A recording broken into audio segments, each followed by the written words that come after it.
Magandang umaga po sa lahat at bago po ang lahat ay binabati ko po lahat ng nanay ng Happy Mother's Day. At tayo po ay umikot at kamayan po natin ang bawat isa para po sa ating Panginoon. Amen! Tayo po ay umikot, kamayan natin ang bawat isa.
Tayo po magpupuri at magpapasalamat sa ating Panginoon. At narito po tayo sa tahanan ng ating Panginoon para po ibigay po ang the best na papuri para sa Kanya. Kaya po sabay-sabay po tayo magpasalamat at magpuri sa ating Panginoon. Here I stand!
Sun.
po sa ating lahat.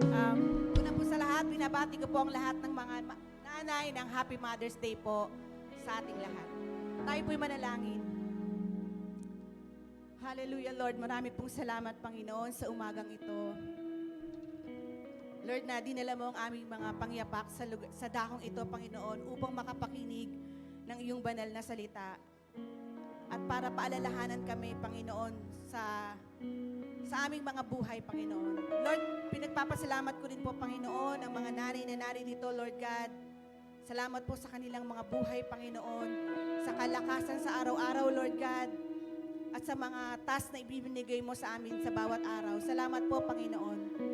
Lord, marami pong salamat sa araw na ito, Lord, lalo na po sa magbibigay ng mensahe mo ngayong araw na ito, Panginoon. Dalangin namin, Panginoon, na ang word na ibibigay niya ngayon, Lord, ay tumatak sa aming mga puso at isipan, Lord. Itago mo po siya sa iyong likuran, Panginoon, na ikaw ang maitaas at ikaw ang madakila sa araw na ito, Lord God. Marami pong salamat, Panginoon, sa bawat isa, Lord God, at alam namin, Lord, ngayong umagang ito, Lord, makukuha ng bawat isa ang kanya-kanyang portion, Panginoon, na galing sa iyo. Marami pong salamat, Lord God, sa araw na ito, Panginoon, ay kiniklaim na namin ang katagumpayan, Lord, ng umagang ito, Panginoon, ng service na ito, na ikaw ay bababa sa aming kalagitnaan, Panginoon, upang mapapurihan, madakila ka ngayong araw na ito. Muli, Panginoon, marami pong salamat. Ibinabalik po namin sa iyo ang pinakamataas na papuri, pinakamataas na pagsamba, Panginoon. Ang lahat ay magsabi ng Amen. Thank you, Lord. Good morning! Taas ng energy ng mga kids. Paano po yung ating po mga nanay? Happy Mother's Day! Amen? Good morning! Amen. Tayo po ba yung masaya sa umaga pong ito? Amen. So sa pagpupuri po natin sa ating Panginoon, dahil ngayon ay Mother's Day, tayo po ay masaya, sabi po natin, we should give our best worship and praise sa ating Panginoon. Amen? Pag sinabing the best, ibig sabihin, kung kaya natin itaas sa ating kamay, sumayaw, tumalon para sa ating Panginoon, gawin po natin. Amen? Dahil hindi po natin yan ginagawa para sa katabi po natin. We will praise the Lord dahil po siya ay tapat sa ating mga buhay. Amen? Kaya, let's give our best praise, best worship sa ating pong Diyos na buhay. Amen?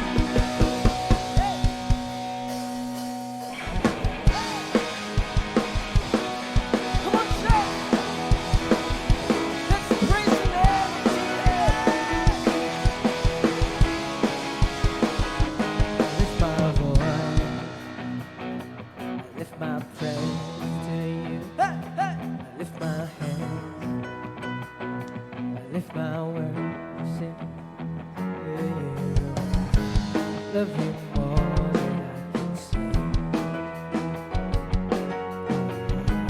Love you more than I can say. Ulitin po natin ating mga awit. Sabi po dun sa ating kanta, I will lift my voice. I will lift my hands. Mahal po ba natin ating Panginoon? We should love Him more than we can say. Kaya po sa pag-awit po natin ulit, isa puso po natin ang inaawit natin. Amen? Hey!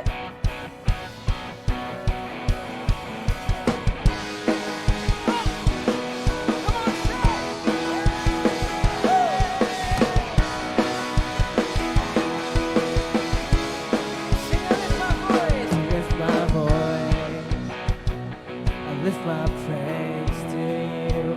Say, lift my hand. I lift my worship to you. Love you more than I can say. Love you more than I can say. Never I will say, only you will I adore. Glorify.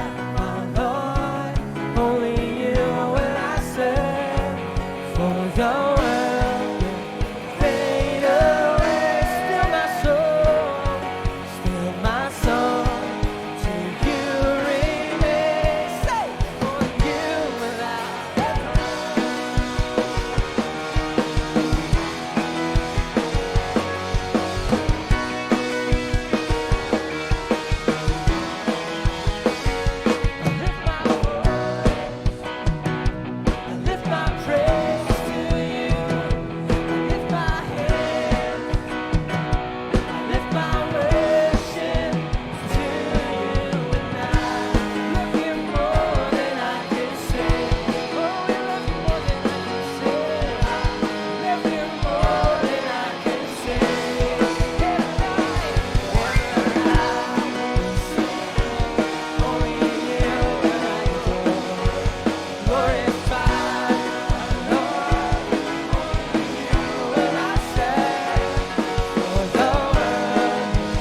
po natin sa ating Panginoon. Lord, we love you always. So, say, love you.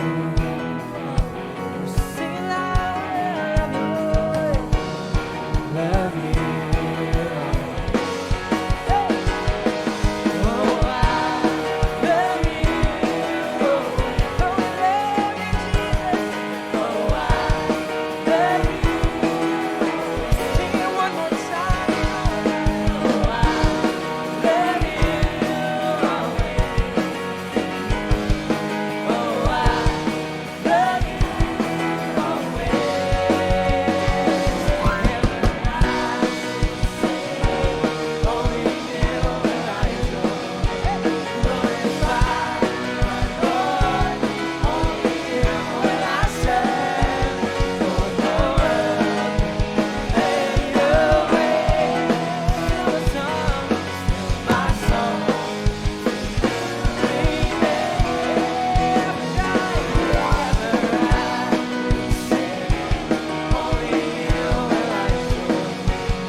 nga po, sabi po ng inawit natin, He lives in our praises. He lives in our worship. So every time na tayo po ay nagpupuri, tayo po ay sumasamba sa Panginoon, siya po ay nasa ating kalagitnaan. So umaga pong ito, let's just read this verse. Sa Psalms 145, verse 3 to 5.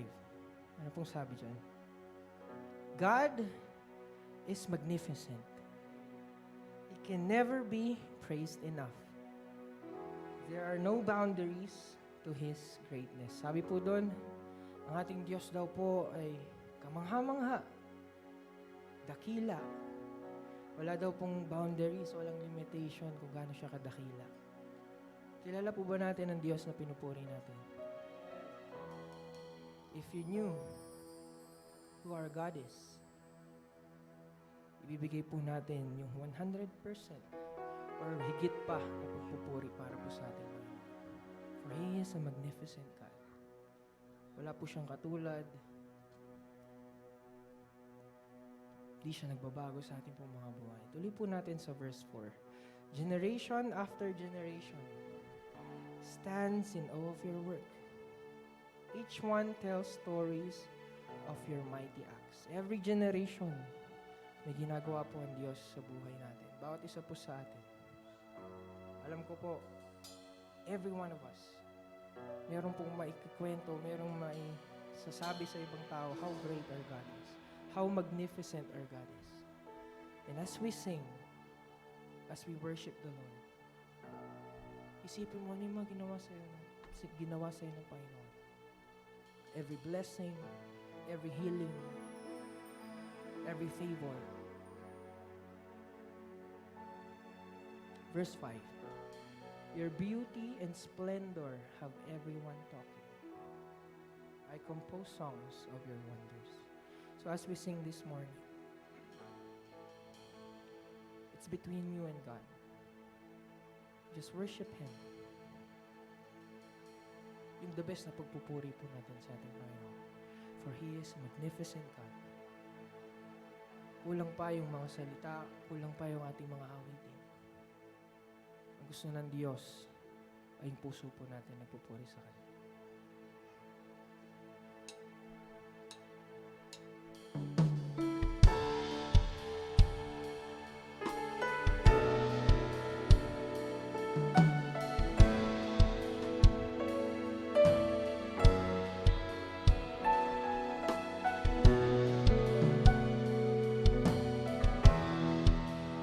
Who compares to you? Who set the stars in their place? You calmed the raging sea that came crashing over me.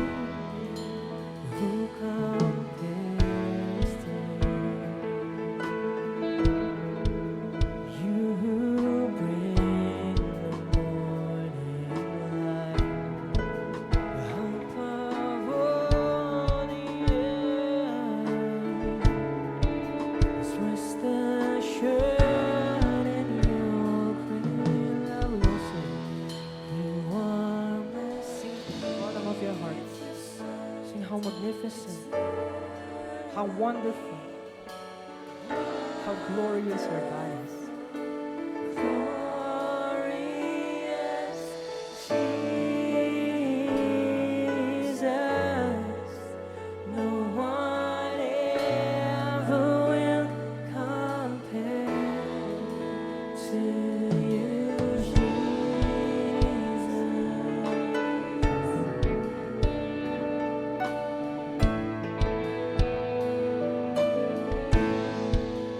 Where the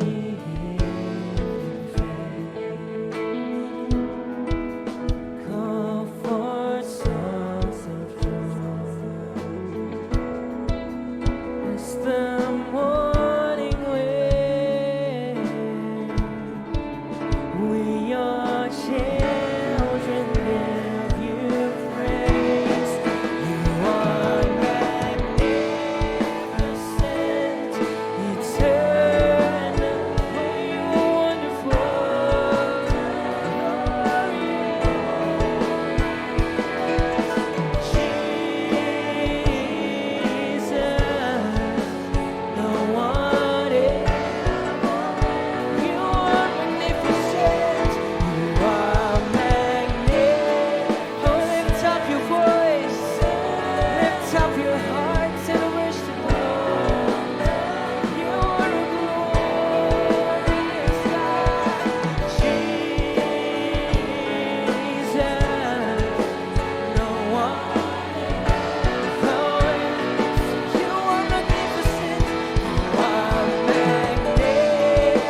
eternally wonderful, glorious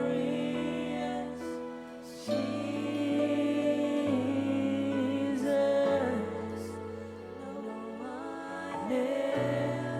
We'll sing it once again. You are magnificent. You are. Sing from the bottom of your heart. Lift up the name of Jesus. Worship the name of Jesus. For He is worthy. He is worthy of all the praises. Once again, church, sing you are magnificent.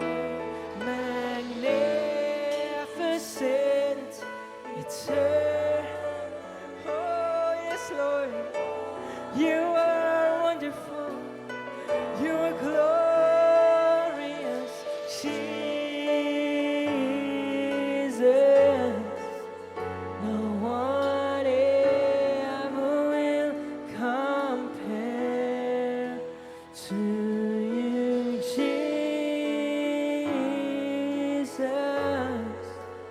No one ever will compare. Oh, Father, I adore you more than anything my heart could wish for. I just want you. And Jesus, my beloved Savior, everything I am, I owe to you. I owe it all to you. And angels come and adore you. And we, your children, worship you. Come on, church, lift up your voice and we will sing.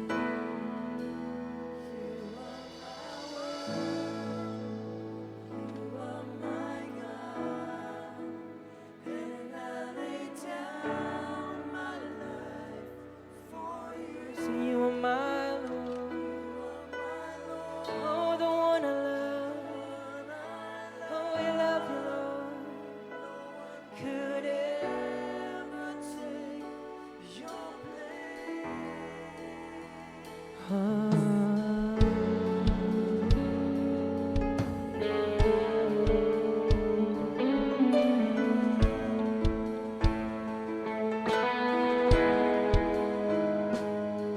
And everything I have, I give to you, my Lord, the one I live for. I live for you. And all my days are gifts from you. I pray to use them as you want me to. Use them for you. And angels come and adore you. And we, your children, worship. Oh, worship the name of the Lord. You are my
Lift up your voice and sing. You are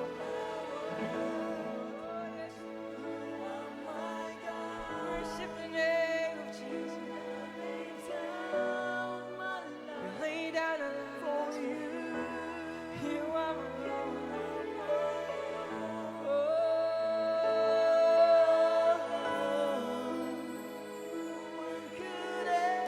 No one could ever take your place. You are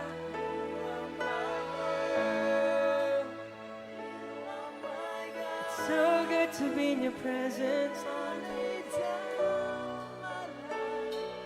For you, you are my Lord. No one could ever take your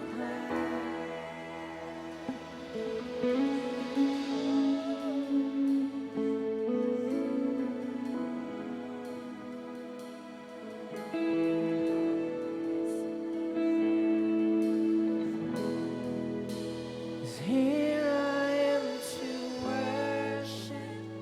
Here I am to bow down. Here I am to say that you're my God. You're altogether lovely, altogether worthy, altogether wonderful to Come on, let's say it to God. Oh, here I am to worship you, oh God. Here I am to bow down before your presence. Oh, you alone are God, and no one else like you. You're altogether lovely, Altogether worthy, altogether wonderful. Can we just bow down before His presence? Here I am to worship. Here I am to bow down. Here I am to say that you're my God. you're altogether lovely.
Can we just bow down before the presence of God? Oh God, take full control, God. Take your throne in our hearts. Take your throne, oh God, in our midst, oh God. Oh, we welcome you, God. We honor you. We glorify you, Jesus. Oh, God, you alone are God. You alone are God. You alone are God. Oh, we reverence your presence. We reverence your presence, God.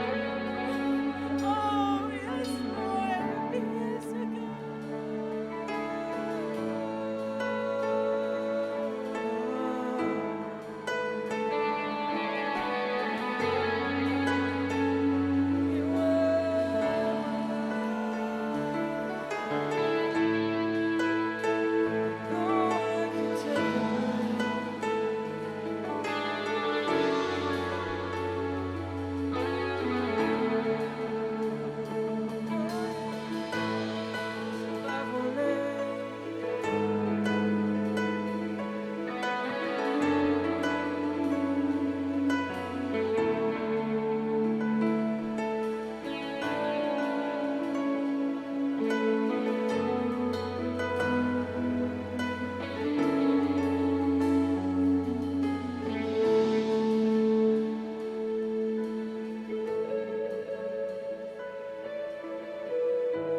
worship and thanksgiving are yours forever, God, to the one who was and is to come. Oh, Jesus, Jesus, you are the King of kings and the Lord of lords. We bless you, we honor you, we reverence your presence, oh God.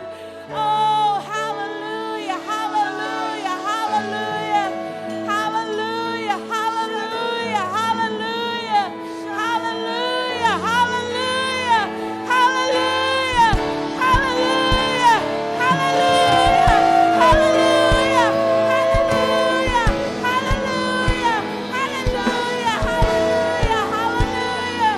Oh, yes, God. Oh, Jesus, Jesus. Oh, receive all the praise. Receive all the worship. Receive, oh God, all our praises that belongs to you, oh God. Oh, yes, oh God. Oh, Jesus. Hosanna to your holy name.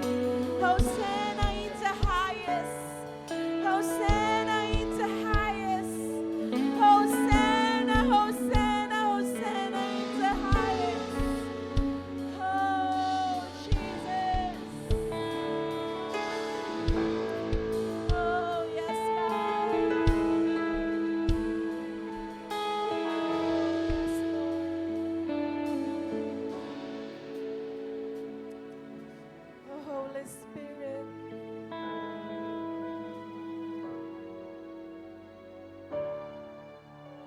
We surrender everything to you, God. Take full control. Have your way. Oh, God. Freely move, freely move. Minister, oh God, to your people today, oh God. Huwag niyo pong hayaan, oh Diyos, na may lalabas sa lugar na ito na hindi niyo po kinakatagpo. Salamat, Panginoon. Salamat, O Diyos.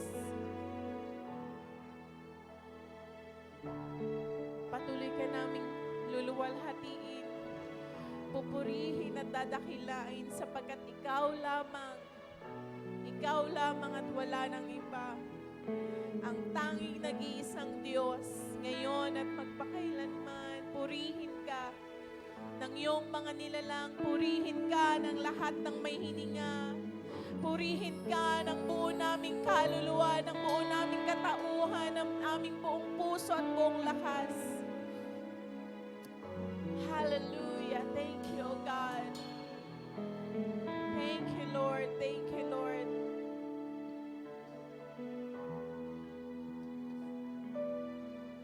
Ihanda niyo po ang aming mga puso sa umaga pong ito sa iyong salita, O Diyos. Salamat po. Salamat po, O Diyos, sa mga ginawa mo na sa aming mga buhay. Salamat, O God. Salamat, O God. Hallelujah.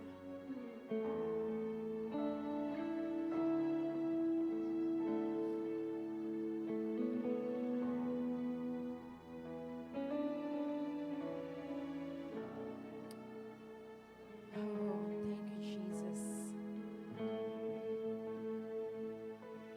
Thank you, O God. Thank you, O God. Thank you, O God. Thank you, O God. Thank you, O God. Hallelujah, hallelujah. Pwede po ba nating anyayahan ng mga bata dito po sa unahan? We will pray for you po.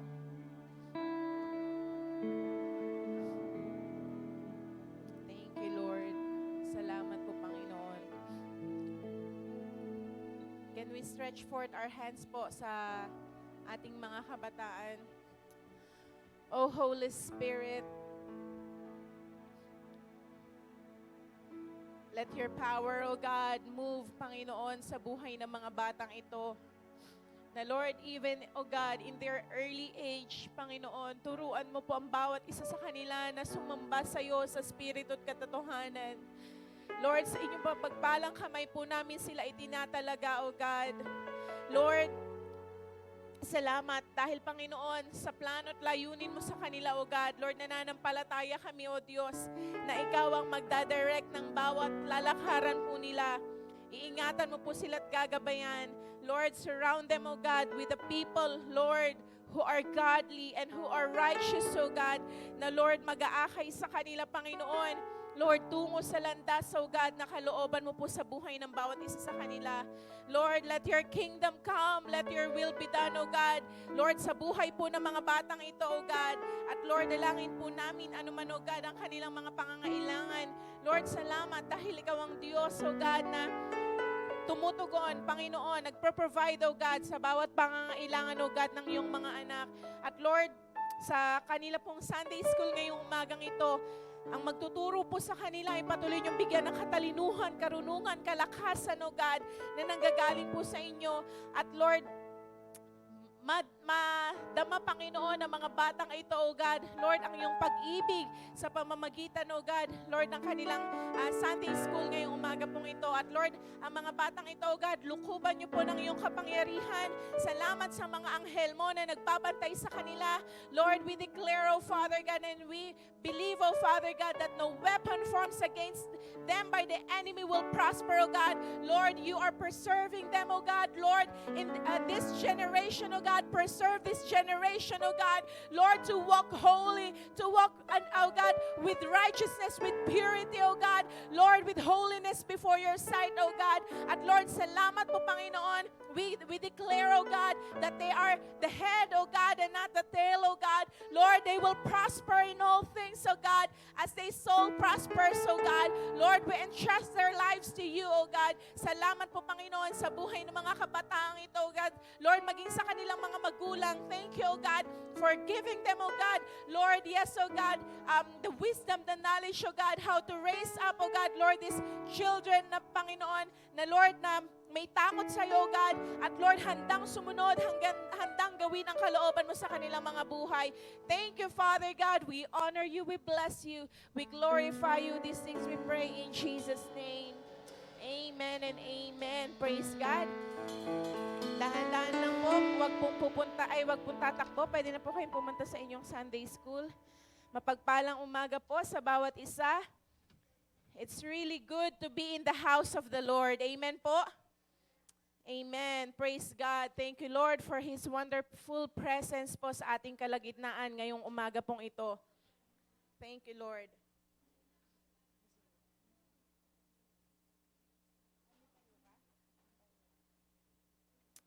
Amen. Amen. Mapagpalang umaga po sa bawat isa. Sa lahat po ng ating mga kananayan. Happy Mother's Day po sa bawat isa. At ang atin pong ina ng tahanan, si Rev Stella, ay nasa US pa po.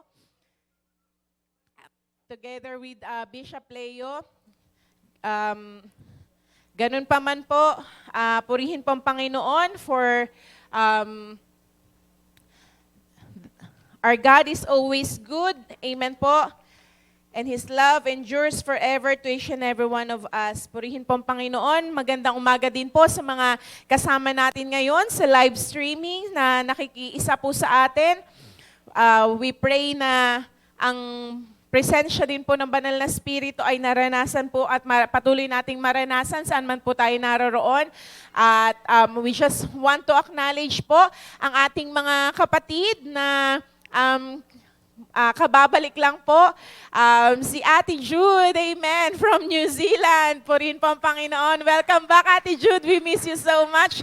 Ganon din po si Kuya Eric. Yan, kabababa niya lang po.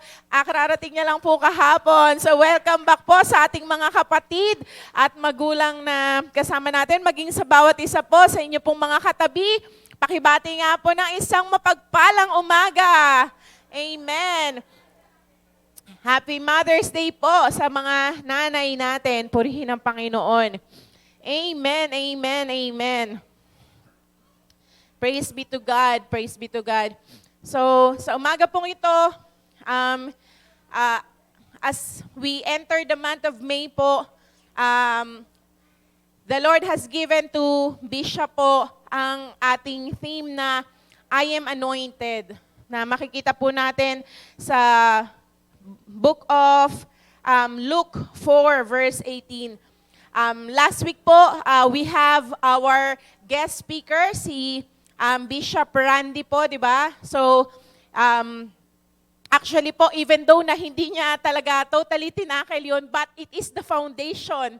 Amen po, yung pananampalataya natin. Amen? Sa Panginoon. At yun nga po, sabi niya nga po sa atin, di ba? Yung miracles ni Lord, yung pagpapala ng Diyos into our lives, sabi nga po, it should start with our faith to the Lord at yung pong pagtanggap po natin, amen, yung faith natin, and we believe that we already receive yung pong, kumbaga yung mga miracles na hinihingi natin sa Panginoon.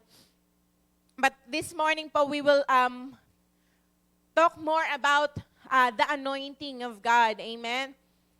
Sabi nga po, ang Diyos po ang nag-anoint. God is the one who anoints. God is the one po na pumipili ng i-anoint niya. Hindi po ang tao ang nagprepresenta na, Lord, i-anoint mo ko. Kumbaga, sabi nga po, if we will read and study the Word of God, ang Diyos po ang nag-anoint. Amen po? At sino po ba ang ina-anoint ng Diyos na mga tao? Tignan po natin sa Psalms 45 verse 7.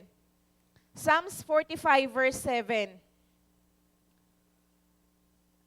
You love righteousness and hate wickedness. Therefore, God, your God, has anointed you with the oil of gladness more than your companions. Kung makikita po natin dito, sabi po dito, dun daw po sa mga umiibig sa righteousness at ayaw ng wickedness. Kumbaga, nakikita po ng Diyos ang puso ng bawat isa sa amin, bawat isa po sa atin. Amen po ba? Sabi nga po, 'di ba sa book of Samuel, ang tao po, nakatingin tayo sa appearance, nakatingin tayo sa ugali, ang nakikita po natin, the outward appearance or outward character of a person. Pero po ang Diyos, He is looking at the heart. Kumbaga, nakikita po ng Diyos yung hindi nakikita ng tao. Amen? At sabi nga po, walang ina-anoint ang Diyos na tamad. Ano po ibig sabihin? Pag po in-anoint ng Diyos ang isang tao, nakita na po ng Diyos ang tao na yon na willing siyang magpagamit sa Diyos, or meron na siyang extra activity, or kumbaga parang may mga ginagawa na siya na nakita ng Diyos, kaya po kumbaga pinili siya ng Diyos to be anointed. Kaya nga po sabi dito sa Psalms 45 verse 7, you love righteousness and hate wickedness. Kumbaga yung mga tao na ang gusto po nila ay yung righteousness. Ano po ba yung righteousness? Yung mga bagay na tama. Kumbaga hindi lang mabuti, pero tama. Amen? Hindi lang sa mata ng tao, but sa mata ng Diyos. Yung kumbaga, at ayaw po ng kasamaan.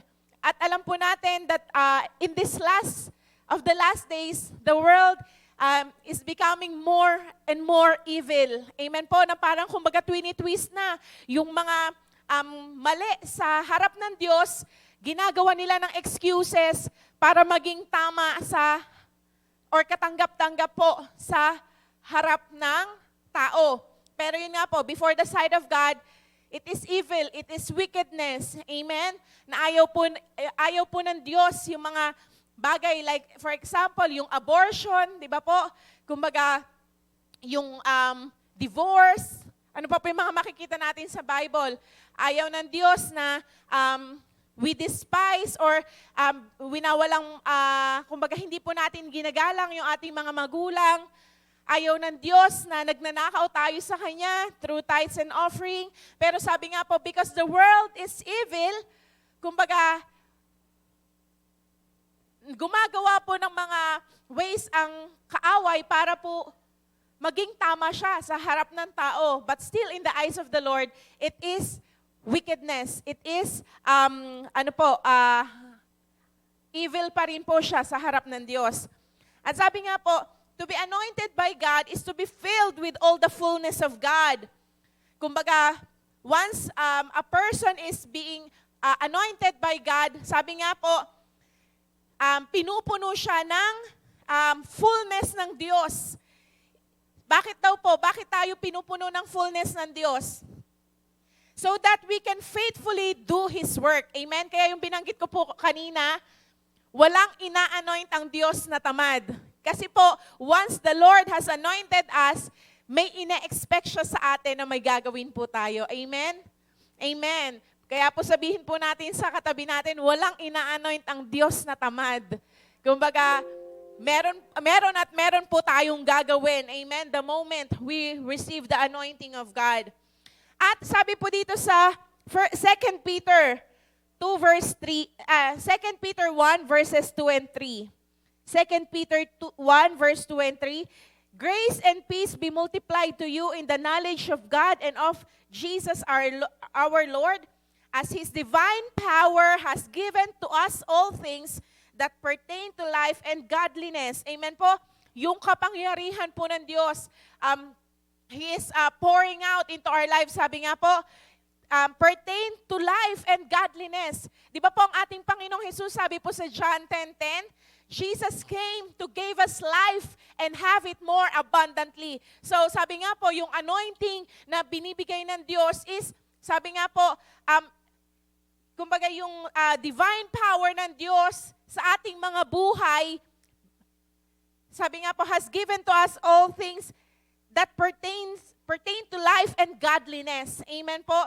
Kaya po, kung makikita po natin, sabi nga po, the following dito, through the knowledge of Him who called us by glory and virtue, na siya pong tumawag sa atin, sa kanyang kalwalhatian at, sabi nga po, yung virtue sa other translation po is excellence. Kumbaga, yung pong tinawag tayo ng Diyos, sabi nga po, for His glory at kumbaga, for us to excel, sabi nga po, anointing doesn't make us perfect, but it makes us excellent. Amen po? Bakit po?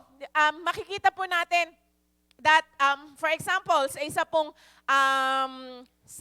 let's say sa world, may mga kumakanta po, di ba? Magagaling na mga singers, magagaling na mga musicians, magagaling na dancers. Pero po, if they are not anointed by God, magaling lang sila. Yes, they excel in man's point of view, but those who are being anointed by God, kumbaga, ano po yung pagkakaiba doon? There is the power of God into their lives. Kaya po, even sa awit pa lang po or sa pagsayaw, sa pagtugtog, nakakapag-minister po ang Diyos sa buhay ng ibang tao. Amen? Because of the anointing of God sa buhay po ng isang tao. Balik lang po tayo sa, katulad po na binanggit ko kanina, ang Diyos po ang nag-anoint. Makikita po natin to sa buhay po ni Jesus sa Acts 10 verse 38. Sabi po dito, Acts 10 verse 38, how God anointed Jesus of Nazareth with the Holy Spirit and with power, who went about doing good and healing all those who were oppressed by the devil, for God was with him. So sabi nga po, God anointed Jesus of Nazareth. Kumbaga, although si John the Baptist po, binaptize si Jesus, pero sabi nga po, in the water, pero it is God who still na pumipili po at nag-anoint. Amen? At sabi nga po, pag inanoint po ng Diyos ang isang tao, may dalawang bagay na natatanggap po tayo. Or sa pamamagitan ng banal na Espiritu, the Holy Spirit, and power. Kung makikita po natin dito sa Acts 10:38, di ba po, sabi po dito, God anointed Jesus of Nazareth with Holy Spirit and with power. Ibig sabihin po, hindi po natin pwedeng isang tabi o kumbaga hindi ma-acknowledge ang Holy Spirit once there is the anointing of God. Amen po, because it is the work of the Holy Spirit and it is His power. Amen po. Sabi nga po, yung dunamis power ng Diyos sa na nagwo-work po sa buhay ng isang tao. Ito po yung ating key verse. Kaya ito po nasabi ni Jesus sa Luke 10 verse 18, ang ating pong Panginoong Jesus ang nagsasalita na dito. The Spirit of the Lord is upon me, sabi po ng Panginoong Jesus, because He has anointed me. Ayan po. Dahil nga po ang ating Panginoong Jesus ay inanoint ng Diyos, di ba? Yung binasa po natin sa Acts. Sabi po ni Jesus, the Spirit of the Lord is upon me. Ang banal na Espiritu po ay in-acknowledge ng Panginoong Jesus. At sabi nga po, because He has anointed me, para saan daw po? To preach the gospel to the poor. He has sent me to heal the brokenhearted, to proclaim liberty to the captives, and recovery of sight to the blind, to set at liberty to those who are oppressed, to proclaim the acceptable year of the Lord. So, may purpose po ang anointing ng Diyos. Amen? Hindi lamang po tayo basta ina-anoint. Yung pong, yung anointing of oil po, di ba, minsan nagpapa-altar call po and then nagkakaroon ng anointing of oil. Sabi nga po, the anointing of oil is just a gesture ng, kumbaga, pag-receive ng anointing po natin galing sa Diyos. But it doesn't mean that that anointing of oil is, kumbaga, yun na po yung anointing ng Diyos. Amen po? And we will see, di ba po sa buhay ni Samuel, or ni David, kung makikita po natin sa book of Samuel, dito po, inanoint po ng Diyos si David ng 3 beses. At una po, tingnan po natin, kaya po nabanggit ko kanina that the moment a person was being anointed by God, andun po ang Holy Spirit. Amen po, hindi natin pwedeng isang tabi ang banal na Espiritu.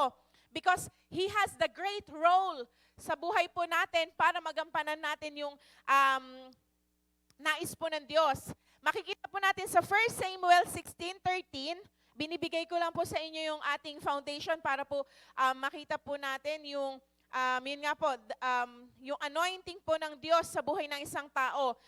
1 Samuel 16:13, sabi po dito, then Samuel took the horn of oil, kasi ito na po yung pinatawag na po ni Samuel ang mga anak ni Jesse, dahil nga po pipili po siya, di ba?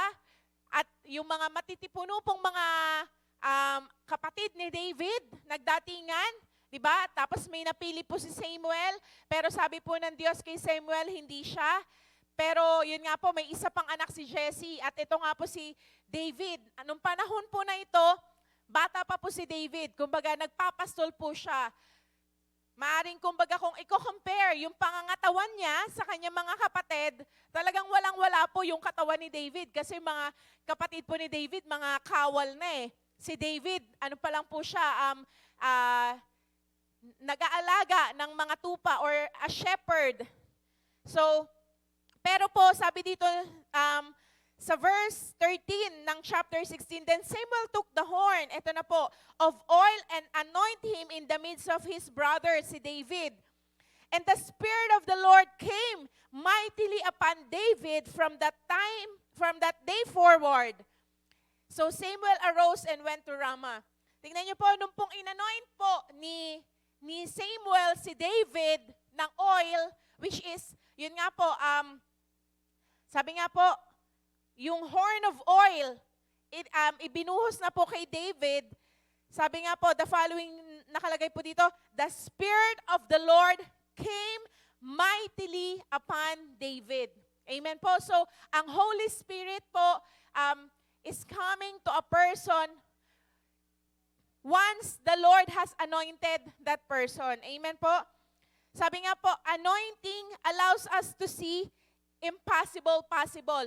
Bakit po? Kasi pagkatapos po ng 1 Samuel 16, nung pong pagpasok na po ng 1 Samuel 17, kung mababasa po natin ito po yung time na hinarap po ni David si Goliath. 'Di ba? Ang mga Israelita po during that time, lahat sila takot na takot. Lahat ng kawal takot na takot. Bakit? Kasi malaki si Goliath, maliliit lang po yung mga Israelita. 'Di ba? Parang kumbaga sa buhay po natin, minsan nakikita natin yung sarili natin na hindi natin kaya. Natatakot tayo sa napakaraming problema. Natatakot tayo sa mga suliranin or parang ayaw nating harapin, tinatakasan natin. Kaya minsan ang prayer natin, Lord, wag niyo po akong bigyan ng problema. Lord, ilayo niyo po ako sa mga taong nananakit sa akin. Ilayo niyo po ako. Kumbaga, we're trying to escape or para pong nagtatago tayo. Pero alam niyo po ba, the truth is, once we have already anointed by the Lord, meron po siyang kapangyarihan na binibigay sa atin to overcome our Goliaths into our lives. Amen? Katulad po ni David.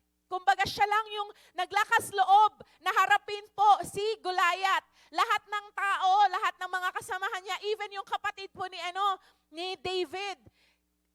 Naalala ko po kasi yung mga anak ko po pag nanonood po ng Superbook, yung kay David, may time po doon na parang kinutsa pa siya ng kapatid niya na umuwi ka na lang. Kumbaga pakainin mo na lang yung mga tupa mo doon. Minsan may mga tao po na gano'n. They're trying to discourage us. They're trying to, kumbaga parang minamaliit tayo.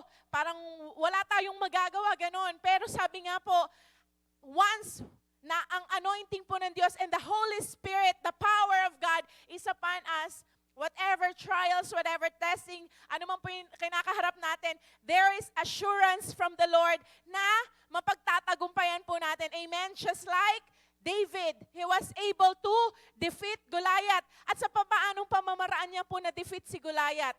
Diba? Ang gusto po ng ni King Saul that time, isuot po ni David yung kanyang mga armas, yung kanyang mga armor. Ang liit lang po ni David, di ba? Parang kumbaga, doon nga po sa story sa Superbook, hindi siya makagalaw kasi kumbaga maliit lang siya tapos puro bakal yung isusuot sa kanya. Pero sabi nga po, alam niyo po ba, ang nakakatuwa sa ating dakilang Diyos, hindi po natin sabi nga, yung kaisipan ng Diyos, higit sa ating kaisipan, di ba? His ways and His thoughts are higher than ours. Sa tingin ng mga Israelita, ng mga kasamahan ni David, magagapi po ni David si Goliath sa pamamagitan ng sword, and spear. Pero, ano pong sabi ni David, di ba? Sa pamamagitan po ng Diyos, because of the name of the Lord, His God, sabi niya po, mapapatay niya si Goliath. And true enough, sa pamamagitan lang po ng sling or nung tirador. Di ba po kung isipin natin, parang napaka-imposible na isang higante babagsak sa pamamagitan ng tirador. Pero sabi nga po, ang kapangyarihan ng Diyos ay kasama ni David. Kaya po, at yun nga po, because also the Holy Spirit, kung mababasa po natin ulit sa 1 Samuel 16:13, sabi nga po, the Spirit of the Lord came mightily upon David. Amen po? Meron pong, kumbaga, dala-dala si David na hindi dala-dala ng mga kasama niya. At alam niyo po ba, the good news is the Holy Spirit is already residing in us. Amen?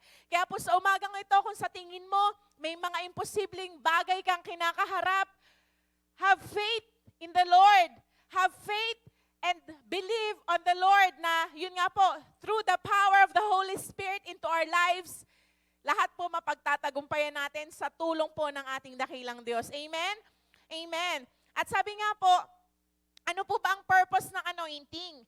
Actually po, kung makikita po natin sa book of Leviticus and Exodus and Leviticus, makikita po natin dito, the purpose of anointing is for consecration or set apart or dedicated for God. Tingnan po natin sa Leviticus 8 verse 12. Leviticus 8 verse 12, then he poured some of the anointing oil on Aaron's head and anointed him to consecrate Him. Amen po. Ano ba yung ibig sabihin ng consecrate? Kumbaga, sabi nga po, inisiset apart tayo. Inaalis tayo dun sa bagay na pwedeng, kumbaga for example po, kunwari po yung tubig, di ba? Na meron pong laman siya na let's say isang bagay, let's say kunwari po yung puting damit, di ba?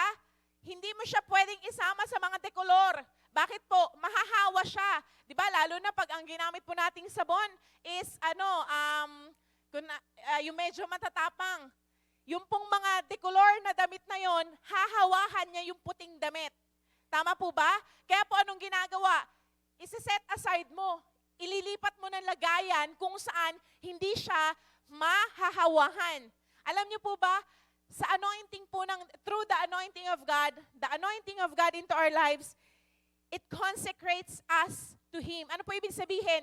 Nasa mundo po tayo ng kasalanan, nasa mundo tayo ng, kumbaga sabi nga po, parang ang daling gumawa ng mali, ang daling gumawa ng kasalanan, pero sabi nga po, once the Lord anointed us, inihiwalay niya po tayo. Bakit? Kasi ayaw na po ng Diyos na magkasala tayo. Ayaw ng Diyos na makontamina tayo, na mahawa tayo nung mga bagay pa po sa mundong ito. Amen? Kaya nga po, sabi din po sa Exodus 28 verse 41, Exodus 28 verse 41, you shall put them on Aaron your brother and on his sons with him, and you shall anoint them and ordain them and consecrate them that they may serve me as priests. So, bakit po tayo ina-anoint ng Diyos? Because God wants us to serve Him. Amen po? Na dati po namumuhay tayo sa sarili nating vision, sa sarili nating agenda, sa sarili nating mga gustong mangyari sa buhay natin. Di ba po? Na gusto ko, minsan po, tayo nga pong mga magulang, pag po nakagraduate yung anak natin, gusto natin, ganito yung maging trabaho niya, sa ganito siya pumunta. May mga plano po tayo, tama po ba? Pero po, the anointing of God, ang purpose, sabi nga po, ang purpose po nito is for us to serve the Lord. Amen? Nasa marketplace man tayo, full-time man po tayo sa church, or kumbaga saan man po tayo pwedeng gamitin ng Diyos, the purpose of it is for us to serve Him. Amen po? Hindi po nalilimitahan ang pagsaserve sa Lord sa loob ng church. Kasi even sa labas, God can use us. Mamaya po, pag-aaralan po natin. Iisa-isahin po natin mamaya. And, sabi nga po, number 3 po natin, the power of anointing. Ano yung kapangyarihan po ng anointing sa isang tao? Amen? Kasi sabi nga po, once we are anointed by God, ang Holy Spirit po ay fini-fill niya tayo. And pangalawa po, may power. May kapangyarihan. Hindi po yung mga magic, hindi yung mga kapangyarihan ng mundong ito, pero sabi nga po, the power of God into our lives. Number 1 po, what is the power of the anointing? To destroy the yoke of bondage. Makikita po natin to sa Isaiah 10 verse 27. The power of the anointing, number 1 po, to destroy the yoke of bondage. Isaiah 10:27. Sabi po dito, it shall come to pass in that day that his burden will be taken away from your shoulder and his yoke from your neck. And the yoke will be destroyed because of the anointing oil. Ibig sabihin po, dahil sa anointing ng Diyos sa ating mga buhay, ano man po yung bandages ng kaaway, ano po ba yung yoke? Di ba? Sino po ang nakakita na ng sa mga farm? Di ba po may mga po doon, kalabaw na merong yung mga hindi pa yung mga tractor ngayon na machines na ang gumagana. Pero po, di ba, Even ngayon po, may iba pa na gumagamit ng kalabaw na merong inilalagay po sa batok ng kalabaw at ayun po yung umaararo, kumbaga hinihila yun ng kalabaw para mabungkal po yung lupa, di ba? Yung yoke po na sinasabi, yung nagpapabigat sa atin, nagpapabigat sa buhay mo. Ano yung mga daladalan po nating mga kabigatan? Sakit karamdaman or mga bagay na nilalagay ng kaaway sa ating buhay, oppression, depression, anxiety, at kung ano-ano pa man pong kabigatan. Sabi nga po, the anointing can destroy the yoke of bondage sa buhay po natin. Amen? At number 2 po is healing the sick people. Sa Mark 6 verse 13, sabi po dito, and they were casting out many demons and were anointing with oil with many sick people and healing them. Ibig sabihin po, the anointing, the power of the Holy Spirit sa ating mga buhay, sabi nga po, it heals all kinds of sickness and diseases. Amen? Kaya nga po, sabi nga, yes, good, it is good na nandyan po yung mga doctors, nandyan yung may mga medicines, pero sabi nga po, ang pananampalataya po natin, dapat nasa ating Panginoon pa rin po. Amen? Dahil sabi niya po sa kanyang salita, by His stripes, we are healed. Amen po? Yung sinasabi po doon na kagalingan, sabi po, sa lahat ng uri ng karamdaman. Dahil nung hinagupit po ang ating Diyos at pinako siya sa krus ng Kalbaryo, lahat ng uri ng sakit karamdaman, inako po ng Diyos. Amen? At in that place, nagkaroon ng divine exchange. Ano po yung divine exchange? Lahat ng sakit, lahat ng kahirapan, lahat ng karamdaman, inako po ng Diyos. At yung kagalingan ay freely niya pong ibinigay sa atin. Amen? At until now, that power of God is still at work. Amen? Na sabi nga po, anumang uri ng sakit at karamdaman, kumbaga, we have to believe and claim. Katulad po ng binanggit po ni Bishop Randy po sa atin last Sunday, di ba po? Nasabi nga po, let's believe and claim. Paniwalaan po natin, tanggapin natin na pinagaling na tayo ng Diyos. Minsan po, mas nangingibabaw sa atin yung pag may naramdaman po tayo, di ba po? Parang ang minsan nagiging unang takbuhan natin, yung biogesic, yung mga gamot na madali nating nakukuha. Pero sabi nga po, alam niyo po ba, isang natutunan ko rin po sa Panginoon, minsan po, the Lord allows headache, especially po headache, sa atin po, just to get our attention. Hindi po lahat ng headache ay sakit na kailangang inuman ng gamot. May mga headache, may mga sakit sa ulo, na tayo po nararamdaman. Bakit po? Kasi kinukuha po ng Diyos yung attention natin. Baka po marami na nating, kumbaga, bagay na pumupuno sa buhay natin na nawawala na po tayo sa alignment natin sa Diyos. Pero may mga headache din naman po na sabi nga, kaya po sumakit yung ulo, maaring lumabas, nainitan, yun nga po, or merong ginawa na nag-cause ng sakit ng ulo. Pero ang binabanggit po natin is hindi lahat ng headache ay kailangang, tawag po dito, inuman ng gamot. Naalala ko po, another thing, nung pong nagpunta po, I think na-share ko na po to, nung nagpunta po kami ng Thailand, nung kasama ko po yung tita ko po, tsaka yung kapatid ko at si mama po, pagdating po namin doon sa hotel, sobrang sakit po ng ulo ko. As in talaga pong ang sakit-sakit po niya. Nag-iisip na po ako noon na mag-aas na po ako kung may gamot, ganyan. Pero ang in-impress po sa akin ng Holy Spirit, mag-tongues po ako. At alam niyo po ba, dahil nga po, di ba, sa ganung bansa, talagang grabe po yung nila, yung mga statue, yung mga parang Buddha, ganun. Grabe po yung stronghold, especially doon po sa pinagstayan naming hotel. Ang tagal po siguro may mga 30 to 40 minutes po talaga ako nagtatangs, as in naramdam ko po, kumbaga merong warfare in the spirit.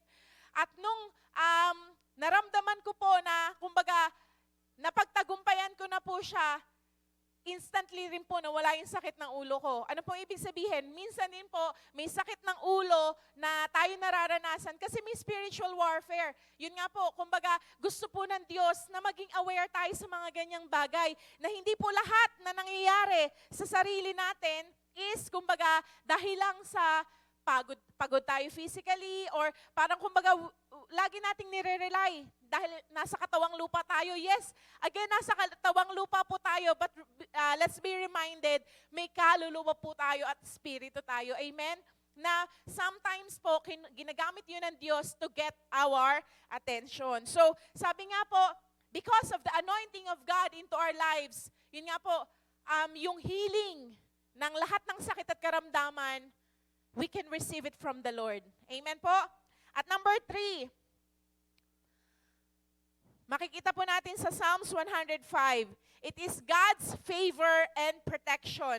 Because of the anointing of God, may favor po tayo at may attention, may protection tayo. Tingnan po natin dito sa Psalms 105,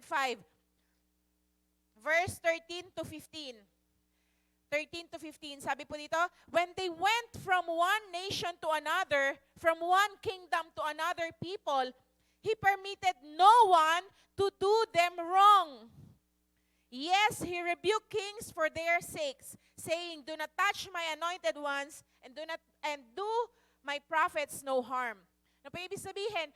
Pag po ang anointing ng Diyos nasa atin, the enemy will not be able to harm us. Lagi lang siyang si muntik.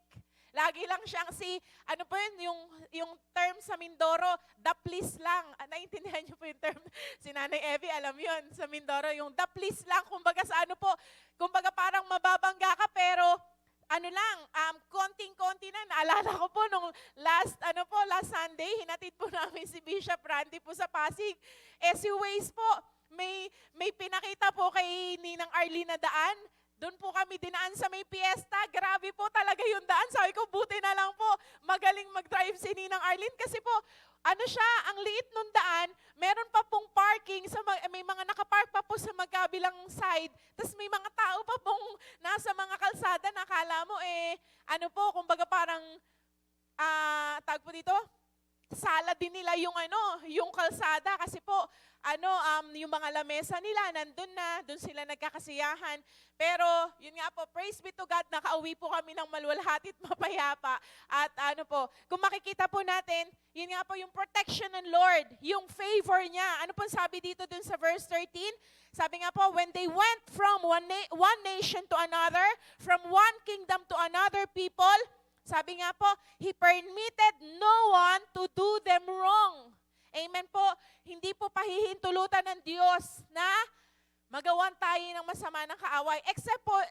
Except po yung kumbaga ibang usapan naman po yung life ni Job. Kasi yung life po ni Job, inalaw po ng Diyos, di ba? Inalaw ni God yon na mawala yung anak po ni Job, yung kanyang mga ari-arian, yung kanyang mga livestock.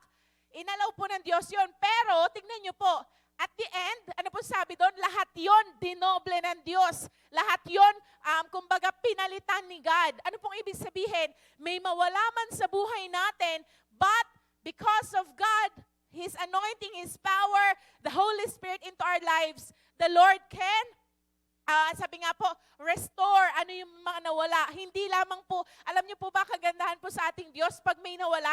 Pag nag-restore siya, hindi yung the same thing.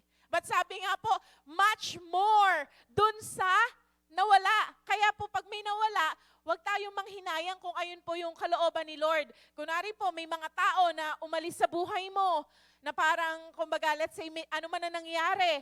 Sabi nga po, if that is the plan or kasama sa plano ng Diyos, sabi nga po, wag po tayong, kumbaga, mag-remain dun sa sitwasyon na yon.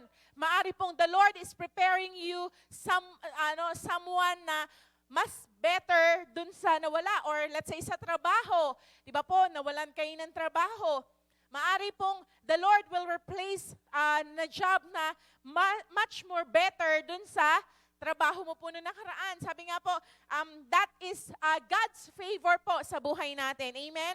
Kaya nga po, sabi po dito sa Psalms 105 verse 13 to 15, yung favor po ng Diyos at yung protection niya, His protection into our lives. Sabi nga po, that no weapon form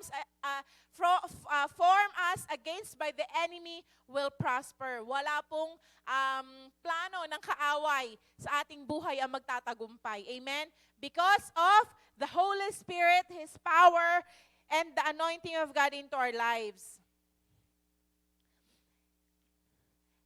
Tignan po natin dito sa 2 John 2, verse 18 hanggang 21 po muna tayo. 2 John 2, verse 18 to 21 po muna. And then magja-jump po tayo ng 24 to 27. Sabi po dito ni John, little children, it is the last hour. Kung nung panahon po ni John noon, kinukonsider niya na yung panahon nila na last hour, paano pa po kaya tayo? Last of the last hour na po siguro, no? Last of the last minute na yung kalagayan natin ngayon. Compare po nung isinulat ito ni John. Ano po sabi dito? Little children, it is the last hour. And as you have heard that the Antichrist is coming, kumbaga, the reality po, di ba? Kumbaga, the Antichrist is, lahat po na nangyari ngayon is preparation sa although yes, may mga Antichrist na po, pero sabi nga po, yung Antichrist na talagang magpapakilala sa buong mundo, anytime soon, lalabas na po siya.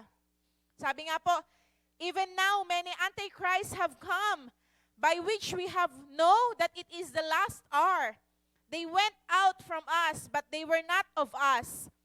For if they had been us, they would have continued with us.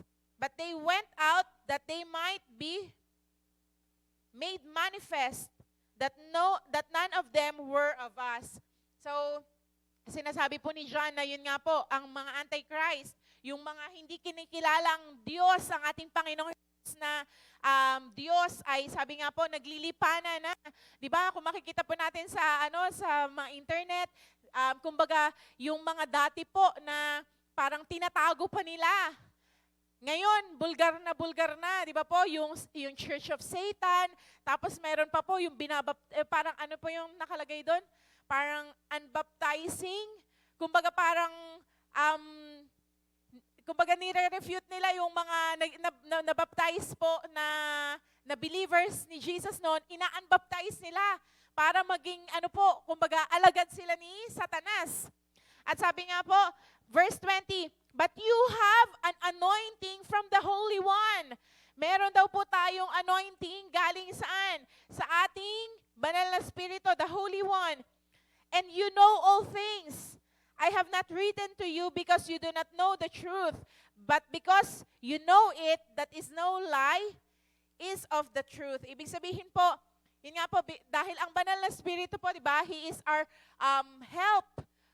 Sabi nga po, our present help, na siya po ang magbibigay sa atin ng discernment sa mga bagay na hindi po galing sa Diyos at galing sa Diyos.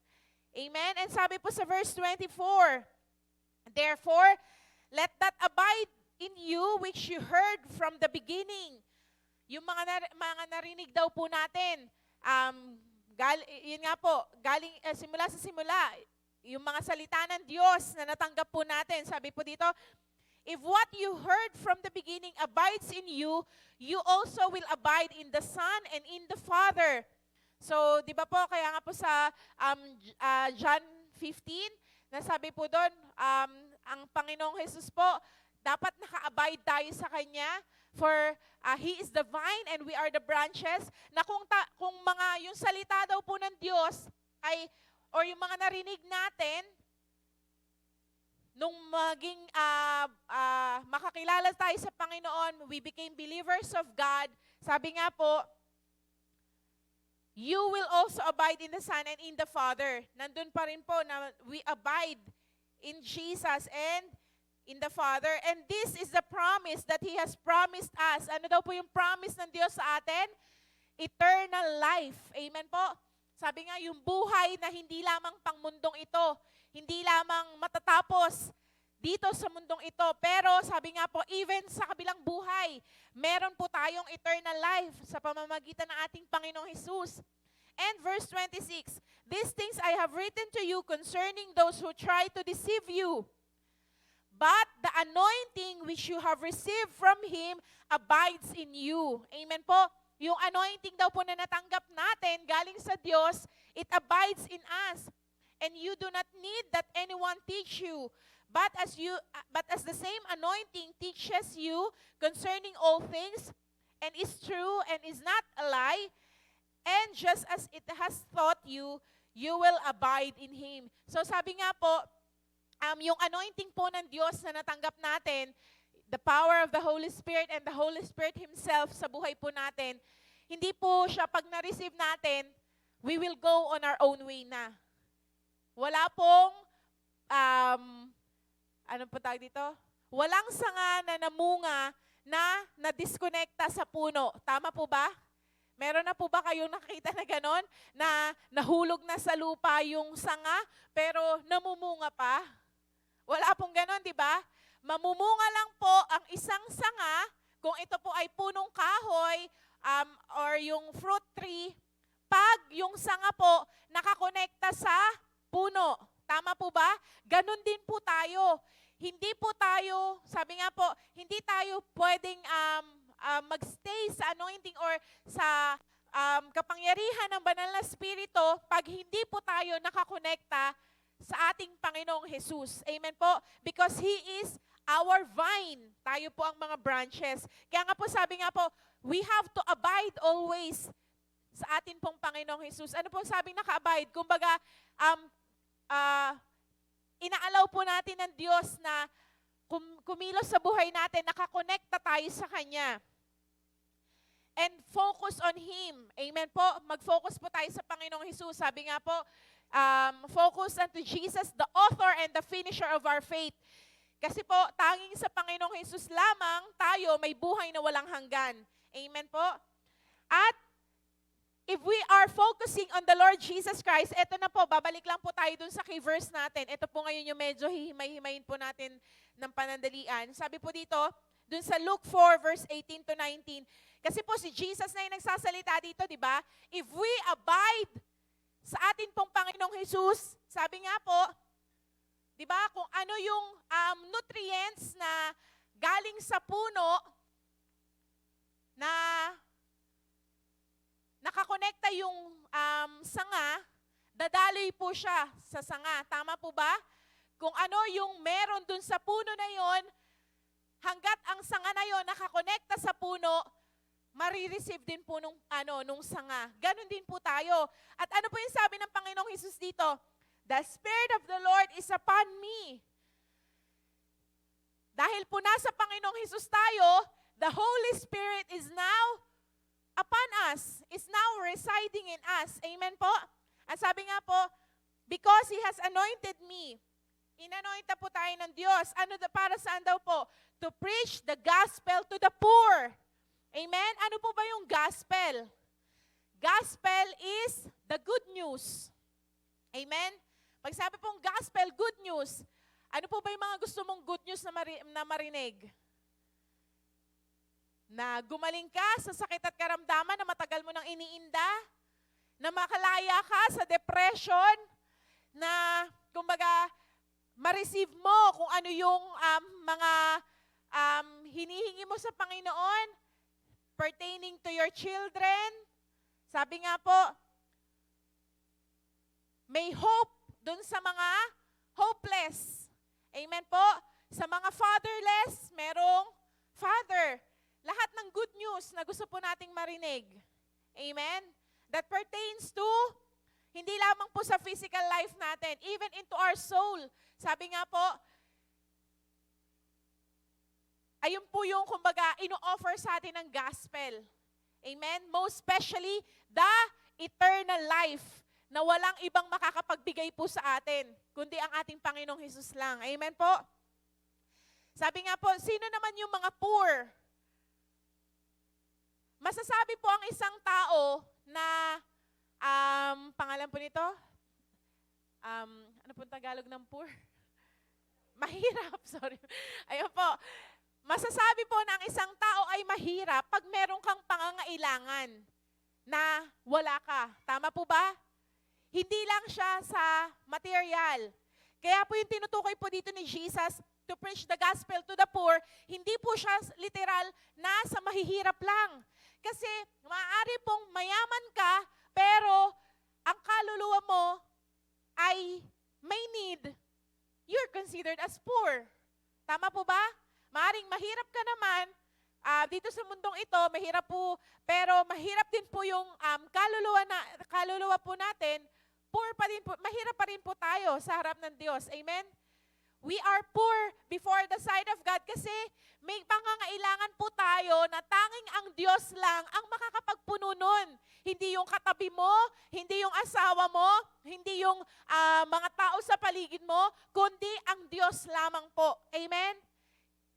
Kaya nga po sabi po dito, to preach the gospel to the poor, ito po yung nais ng Diyos na, kumbaga, di ba po naalala niyo po last month, ano po yung theme natin? To have compassion, di ba po? Di ba? Paano po natin ngayon i-act? Kumbaga, hahakbangan naman yung compassion na yon. Ito na po yun, yung sinasabi sa atin na ng Panginoong Hesus na yung anointing niya, inaalaw niya na mag-flow sa atin. Sabi nga po, to preach the gospel to the poor. Amen? Kung yung katrabaho mo, masakit ang ulo, huwag kang magdalawang isip na ipag-pray siya because you are anointed by God. Let's remember, hindi po tayo ang nagpapagaling. Instrumento lang po tayo para dumaloy ang kapangyarihan ng Diyos sa may sakit at may karamdaman. Amen po? At sabi nga po, to give hope dun sa mga hopeless, na pag may nakausap ka, parang wala ng pag-asa because Jesus who is in us, the hope of glory, Jesus who is in us, na laging may pag-asa sa atin pong Panginoong Hesus, we can share it to that person. Amen? Na may pag-asa, na hindi dapat mawala ng pag-asa sa mundong ito dahil sa Panginoong Hesus po, laging may pag-asa. Amen? Sa mga wala pong kaibigan, na sa tingin nila nag-iisa sila, sabi nga po, Jesus can be our friend. Amen po? Na ang Panginoong Hesus is there, na hindi man natin siya nakikita, pero we can experience Him. As we study His Word, we can experience His love na hindi po mabibigay ng mundong ito. Amen? At sabi nga po, dun sa mga nasa kadiliman, the light of God, we can share to them. The light that is in us, Jesus. Let's mag-radiate po ito dun sa mga tao sa paligid natin. Hindi yung pag nandito lang po tayo sa church, ang lakas ng ilaw, no? Pagdating sa labas, tina-turn off. Kasi ayoko malaman nila na believer ako ni Jesus, na Christian ako, na follower ako, baka pagtawanan nila ako, ay, kumbaga, let's be reminded, sabi po ng Panginoong Hesus, di ba? Sino man po ang magkahiya sa Kanya dito sa lupa, pagdating po natin sa langit, ikakahiya niya tayo sa harap ng Diyos Ama. Kaya po, wag po tayong, kumbaga, let's have that courage. Wag nating i-turn off yung ilaw natin pag po lumalabas tayo. Pero sabi nga po, di ba, katulad ng isang ilaw, di ba po, mas lumiliwanag to pag nasa dilim. Tama po ba? Pag po kunwari, parang for example po, yung sa first room po na sa taas na wala ng ilaw. Pero nung nagbukas lang po ako ng ilaw sa cellphone ko po, lumiwanag. Ano po ibig sabihin? Kahit na sobrang liit lang nung ilaw na meron ka, pero kung dadalhin mo to sa dilim, magliliwanag talaga siya. Bawat isa po sa atin, dahil ang Panginoong Hesus po, di ba? He is living in us, He is with us. that light we are carrying ay dapat po mag-shine po sa iba. Kaya nga po sabi sa Isaiah 60, di ba po? Arise, shine, for your light has come, and the glory of the Lord is risen upon you, upon each and every one of us. Amen po? At sabi nga po, to those who are, ito po, basahin na po natin yung kaduktong. Sabi po ni Jesus, He has sent me to heal the brokenhearted. Tanong mo yung katabi mo, brokenhearted ka ba? Yung mga kapatid po nating mga kabataan dyan, usually, no? Broken heart kasi na-ignore ni crush, o kaya parang na-busted, o kaya nag-break ng girlfriend, boyfriend. Oh, no. Pero alam niyo po ba, sabi nga po, alam niyo po, pag nabro-broken hearted po tayo, that is the most wonderful time to receive the love of God, to receive His embrace. Bakit po? Kasi hindi po tayo mahihil kung kukuha tayo ng gamot sa labas. Ano po ibig sabihin? Minsan po, we try to patch up our own hurt. Diba po? Kakain na lang ako. Kakain ako ng kakain. Magmi-milk tea ako. Bibili ako ng mga favorite kong food. Pagagandahin ko yung sarili ko. Pagagandahin ko yung nasa paligid ko. Para pong puro, external. Pero ano yung duguan? Ano yung hurting? Yung puso po natin. Kaya matapos ang 10 taon, hurting pa rin po tayo. Bakit? Kasi mali yung hinihil natin. Labas. Pero, tingnan niyo po, nakakatuwa kasi si Jesus po, He can heal our brokenness. Amen? At po sabi nga, pag na-heal yung brokenness natin, kahit ikaw ma-amaze ka, kahit makita mo yung nakasakit sa'yo, you can still hug that person, you can still talk to that person kasi healed ka eh. Amen po? Alam niyo po ba na wag na po tayo lumabas. Sa loob na lang ng pamilya. Di ba minsan, hindi man po minsan, mostly, nagkakaroon ng samaan ng loob, nagkakaroon ng hindi mga pag-uusap na yung nasasaktan po tayo, di ba? Alam niyo po, isang tinuro po sa akin din ng Panginoon na, yun nga po, every time na nasasaktan po ako, kumbaga, emotion ko, hindi ako naghahanap ng comfort sa iba.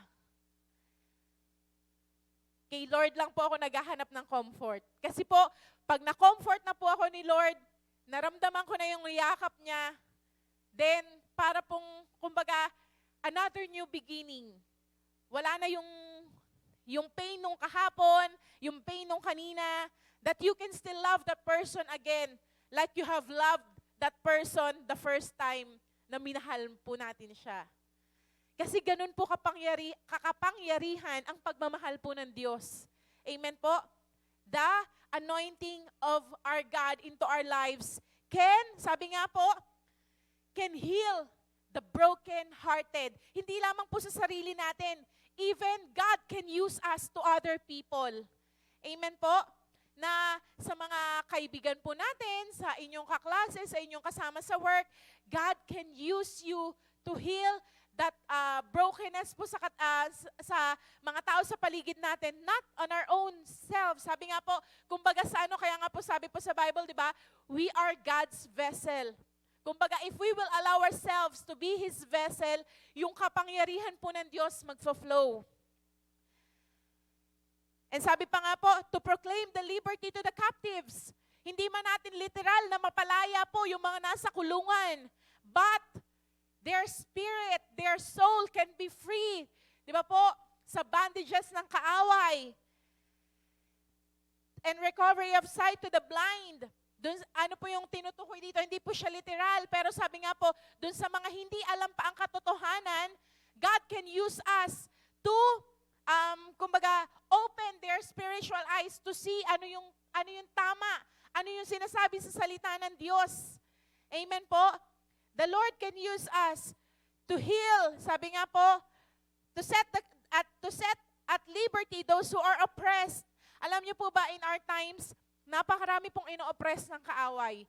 Even kahit po uma-attend tayo sa church, hindi po tayo excuse na hindi na makaranas ng oppression, di ba? Ano po ba pag sinabing oppress?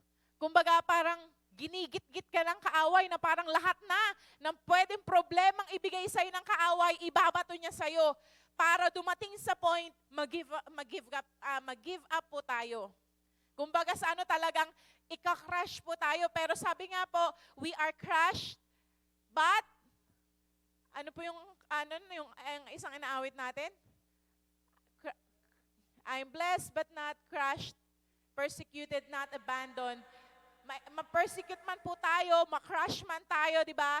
But still, sabi nga po, the Lord will never leave us nor forsake us. Amen? And He is our strength when we are in the times of our weakness. Na parang yung sa tingin po natin, kumbaga talagang kumbaga, yung mind po natin talagang binobomba ng kaaway, ng anxiety, ng depression. Let's go beyond that. Kasi sabi nga po, Jesus who is in us will enable us, will make us to become an overcomer. Amen po? Na malampasan natin to, and God can also use us to other people. And sabi nga po, to proclaim the acceptable year of the Lord. Kumbaga, we can still say that we have the favor from the Lord. We are blessed by God. Amen po, sa kabila ng mga nangyayari sa paligid natin, sa buhay natin. But still, sabi nga po, it is God na kumikilos po sa buhay natin can make those impossible to possible. Amen po. If we will just allow Him to flow into our lives, na sabi nga po, ang mundong to, tinuturuan tayo maging selfish. Take care of yourself. Huwag mong hayaan na sasaktan ka ng ibang tao. Alagaan mo yung puso mo, alagaan mo yung ano. Ano po ba sabi ni Jesus, di ba? Those who magfa-follow po sa Kanya, pag daw po hindi natin tinake up yung cross natin, hindi natin siya masusundan or we cannot be able to follow Him. Alam niyo po, nung minsan, nung pong nag-swimming sa dagat po yung mga kami pong magkakapatid, nagkayayaan, nakakatawa lang po kasi nasa dagat, may dala po kaming payong. ayaw umitim, nagdagat ka pa, di ba? Yung kumbaga makapahit ng sunscreen, talaga namang kulang na lang ibuhos yung sunscreen sa tas meron pa pong mga naliligo, naka long sleeve, tapos naka leggings, na parang kumbaga natatawa po ako, tapos nag-speak po sa akin si Lord, nasabi niya po, alam mo ba na pag may pinangangalagaan ka sa mundong ito or mas mahalaga yung sarili mo, hindi ka talaga makakasunod. Bakit po? Kasi 'di ba, for example po, the Lord will call you na pumunta sa ganitong mag-Bible study sa ganitong lugar, mainit. Ngayon, nag-aano ka po, anong tawag doon? Gumagamit ka ng Kojic, gumagamit ka ng kung ano-anong mga makakasunod po ba tayo kay Lord kung ganon? Naisipin natin, Lord, sayang yung ginamit kong pampaputi. Sayang yung ganito, sayang yung ganyan. Di ba kaya nga po sabi ni Lord, we have to deny ourselves. Those who love themselves will lose life. Pero yung mga who are the one who allow na mawala po yung, hindi naman po totally na talagang i-despise na natin yung buhay natin or pero sabi nga po, we make God our priority into our lives. That's the only moment we can step forward. We can follow Him. Amen? Because the anointing of God is for us to be able to work kung ano po yung kalooban niya sa buhay po natin. Amen? So this morning po, do you believe na inanoint ka po ng Diyos? Do you believe na the Holy Spirit is already residing in you and His power is already in you? Kung nananampalataya po tayo doon, may gagawin po tayo. Amen? Hindi po tayo mananatili na umuupo lang dyan, nakikinig lang po tayo, but sabi nga po, God wants to use us. Amen? Even, let's connect it sa sa mga, ngayon, as a Mother's Day. tayo pong mga nanay, di ba, minsan kumbaga, we have, ano po tayo, limitado tayo. Limitado yung lakas natin, limitado yung kaisipan natin, limitado yung wisdom natin. Pero sabi nga po, if we will always allow the Holy Spirit to work into our lives, kahit kayo po ma-amaze, tayo po ma-amaze. Testimony ko lang po, yun nga po kasi si Pastor Alvi po, more than 2 weeks po siya sa Solano, doon po siya nagpa-check up na nakaraan. Kami lang po ng mga bata, although kasama po namin si Ate Doris, pero yun nga po dahil may work siya. So talaga maghapon kami po.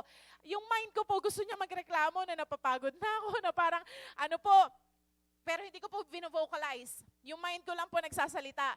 Pero lagi ko po sinasabi, sa morning pa lang po, Holy Spirit, I welcome you this day. I need you. I need your guidance. Talaga pong, I see to it na lagi ko pong ina-acknowledge ang Holy Spirit. Holy Spirit, have your way. Tulungan niyo po ako sa mga bata, sa mga gagawin ko po. Sobrang pag nakahiga na po kami sa gabi, sobrang nagpapasalamat po talaga ako kay Lord kasi natapos namin yung araw na yon na kahit po ang gulo-gulo namin, kahit na parang kumbaga may mga hindi pa naliligpit, pero yung kumbaga yung alam mo na lahat kayo ay safe, lahat kayo ay nasa kalinga po ng Panginoon, di ba? Although may mga nagkasakit po, may mga inubo, sipon, pero still praise God. Dahil yun nga po, sa kalakasan na binibigay niya. And even sa atin pong mga, sa bawat isa po, if we will just always acknowledge the Holy Spirit, sa umaga pa lang po, na we acknowledge that we need Him, we need His guidance, we need His direction. Sabi nga po, di ba, He is our present help. Amen po. Kaya po sa umaga pong ito, sabi nga po, the anointing of God into our lives is for us to be able to use by God, na hindi lamang po natin siya i-keep sa sarili natin. Pero sabi nga po, ang kapangyarihan po ng Diyos, dadaloy siya pag inalaw natin na magpagamit tayo sa Panginoon. Amen? Hindi lamang po yung skills natin, yung talents natin. If we are already using it for the Lord, praise God. Pero sabi nga po, there's more. Amen? Na nais po ni Lord na magpagamit tayo sa Kanya, na even umaawit ka, you believe in your heart that the Lord can minister to the people habang umaawit ka or habang kinakamayan mo yung mga kapatid natin, the Lord can minister to that person, di ba po, through the Holy Spirit that is in us. Kaya po sa umaga pong ito, can we all stand up? At let's put it into action po. Magkaroon tayo ng activation ngayong umagang ito. If you believe in yourself that you're anointed by God, go to a person, ipag-pray po natin yung tao na yon. Kung sino yung i-lead sa'yo na Holy Spirit, kung saan ka niya dalhin. And sabi nga po, sabi po rin sa Bible, huwag tayong matakot kung anong sasabihin natin. Because the Holy Spirit will guide us. The Holy Spirit will guide our mouth or our thoughts kung ano yung mga sasabihin po natin to that person. Let's just allow Him. Let's just, kumbaga sa ano po, bigyan natin siya ng kalayaan na kumilos po sa buhay natin. Amen po. Holy Spirit, sa umaga pong ito, we acknowledge you. We need you, we love you, and we honor you. Kayo po ang manguna sa buhay ng bawat isa sa amin sa umaga pong ito. Dalangin ko po, God, kung sino man po ang ilagay nyo sa puso ng bawat isa sa amin sa umaga pong ito. Thank you, God, for you are the one who will give the right words to say sa mga prayers po namin, and you will direct our prayer. Thank you, God. Sige po, can we go around? Go to a person, ipag-pray po natin siya. Kung sino yung ilagay ng Diyos po sa puso nyo po na ipanalangin.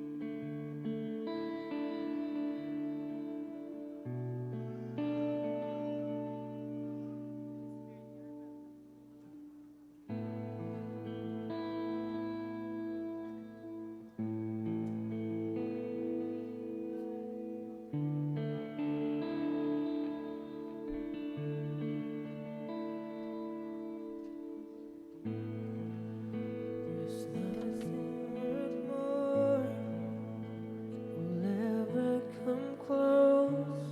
Nothing can compare.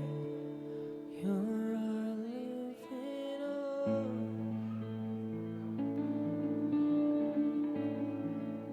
Your presence, Lord.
Flood this place and fill the atmosphere. Your glory, God, is what our hearts long for. To be overcome by your presence, Lord. Holy Spirit, you are welcome. Flood this place and fill the atmosphere. God is what our hearts long for. To be overcome by your presence,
Hallelujah. Thank you, O God. Thank you, O God. Thank you, Holy Spirit. Thank you, Father God. Salamat po, Panginoon. Thank you for ministering to each and every one of us. Salamat, O God. Holy Spirit, we allow you to freely move sa buhay po namin. To lead us, to guide us, and Lord, to direct us sa mga nais mo pong ipagawa sa amin. Hindi lamang po, Panginoon, matatapos dito. But Lord, even as we go out, even Lord, kung saan mo po kami dalhin, O God, alam po namin that it is the Holy Spirit that will work into our lives. It is your power, O God. Father, we acknowledge apart from you, we are nothing and we cannot do anything. That's why, O God, Lord, we allow ourselves to always, Lord, na mag-abide po lagi sa inyo, O our Lord Jesus Christ. And thank you, O God. Thank you, O God, for you will allow us to become fruitful as we abide in you. We honor you, we love you, we glorify you, receive all the highest praises, thanksgiving, and glory that belongs to your name alone, in Jesus' name. Amen, amen. Purihin po ang Panginoon.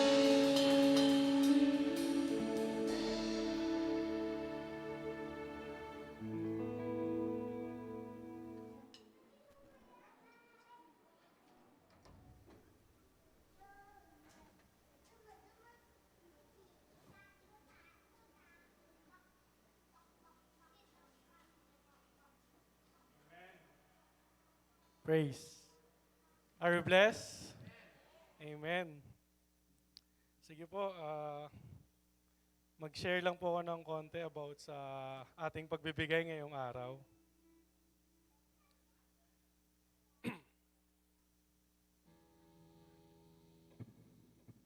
Basahin ko lang po yung about sa Matthew 16 verses 13 to 19.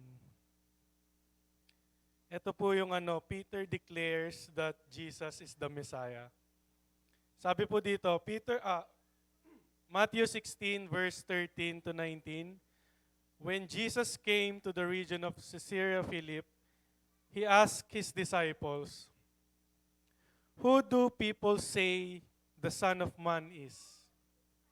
They replied, "Some say John the Baptist, others say Elijah, and still others Jeremiah or one of the prophets."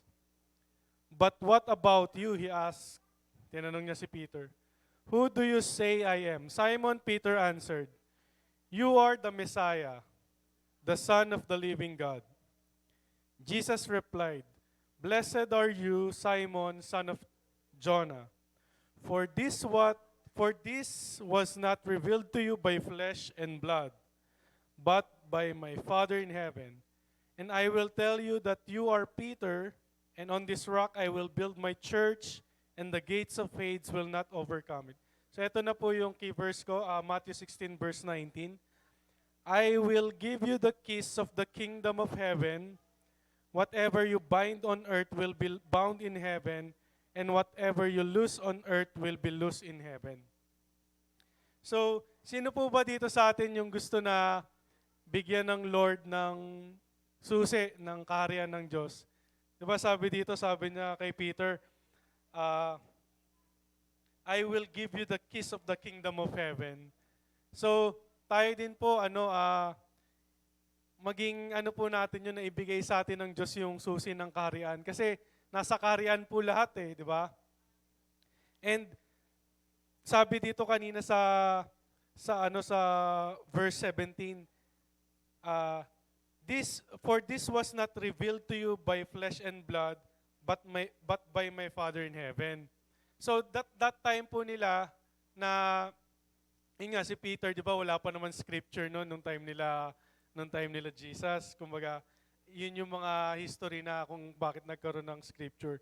Pero sa atin po sa generation natin ngayon, yung word ng Panginoon, ito na po yung parang pinakaano natin Yung word ng Lord, ito yung nag-reveal sa atin about sa pagbibigay. 'Di ba? Especially yung paborito nating verse na Malakay 3:10. 'Di ba? Ni-reveal na sa atin ng Panginoon niya na bring the whole tithes in the storehouse. Sabi rin po sa Luke 6 verse 38, "Give and it will be given unto you, good measure pressed down, shaken together." Sabi rin po sa James 1 verse 17, "Every good gift and every perfect gift is from above." So, yung word po ng Panginoon, ito na po yung nag-reveal sa atin. So tayo po, alam na natin po yung about sa giving, sa pagbibigay ng tithes. So in that case po, pwede rin po pala tayong bigyan ng Lord ng susi ng kaharian ng Diyos, which is, ayun po yung gagamitin natin na when time comes na may need po tayo, hindi lang po financially, but in our spiritual, in our physical. So, maka-reach out po tayo sa kaharian ng Diyos. Amen? Sige po, i-ready po natin yung ating tithes and offering and pag-pray po natin. Yes, Lord, maraming salamat, Panginoon, sa umagang ito. Salamat, Lord, sa bawat isa, Lord, na pinagpala mo, O God. Araw-araw pinagpapala mo kami, Panginoon. Lord, maraming salamat sa mga ipagkakaloob namin ngayon sa araw na ito, Lord, sa aming tithes and offering. Lord, itinataas po namin sa inyo ito, O God. Ikaw, Lord, ang magpala, Panginoon. Ikaw magbalik, Panginoon, sa mga tao, Lord, na magbibigay, Lord, ng kanilang ikapu at ang kanilang mga offertory, O God. Lord, maraming salamat dahil Ikaw, Panginoon, ang may alam ng puso ng bawat isa, O God. Lord, bless them, O God. Increase, Lord, their financial capability, Panginoon. Lord, maraming salamat dahil Ikaw ang Diyos, Panginoon, na nagpo-provide ng aming pangangailangan, Lord. Lord, binabalik namin sa lahat ng papuri. Pasalamat sa pangalan ni Jesus. Amen.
When troubles come and my heart burdened be, then I am still and wait here in the silence until you come and sit a while with me.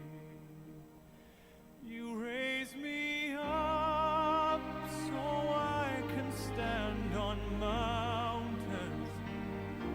You raise me up to walk on stormy seas.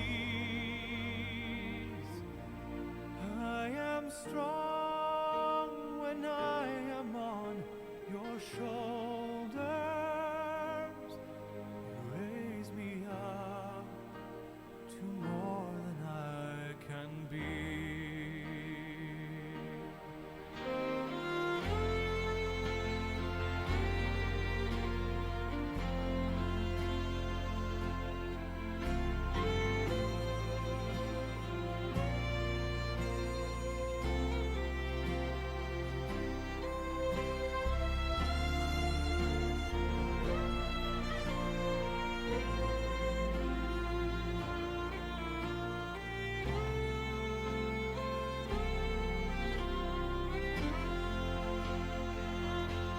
You raise me up so I can stand on mountains. You raise me up to walk on stormy seas. I am strong when I am on your shoulders. You raise me up to more than I can be.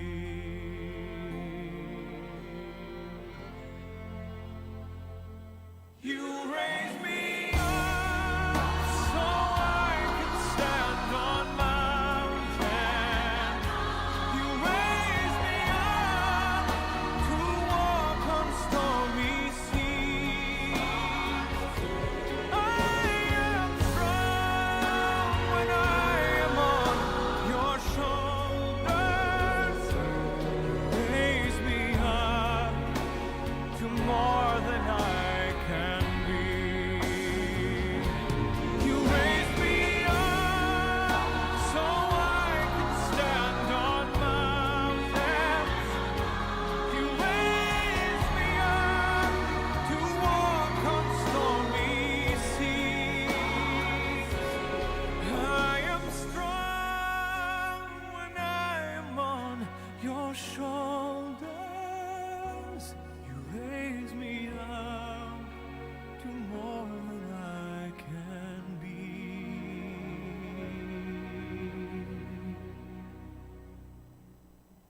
You raise me up to more than I can be.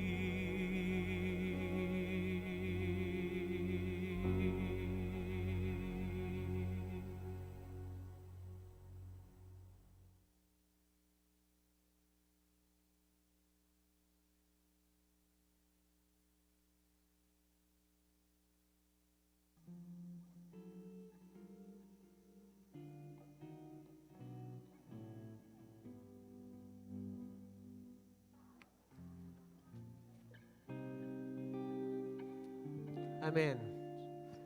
So, mapagpalang umaga po muli sa bawat isa and Happy Mother's Day po. Amen po ba? Sino po ang mga kananayan dito? Pakitaas po ang kamay. Ba't parang umunti ang nanay? Ayaw na po ba? Sumuko na po ba bilang nanay? Taas po yung kamay ng mga nanay. Amen? So, akin ko pong inaanyayahan ng mga nanay po na pumunta po dito sa harapan. O kids, settle down, kids. Amen po. Ito lang po ba ang ating mga nanay? Pakiilawan, pakiilawan.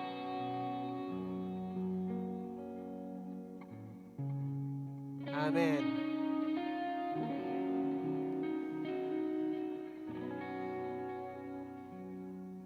Dito po sa kabila, tataw po yung bangka natin. Amen? So I just want to read passages regarding po sa inyong mga nanay. Amen? So hindi po nagkataon na kayo po ay nakatayo sa harapan, and I believe destined, amen, sa bawat isa sa inyo na kayo po ay maging isang ina. Amen po ba? Mas malakas pa yung bata. Amen? Amen.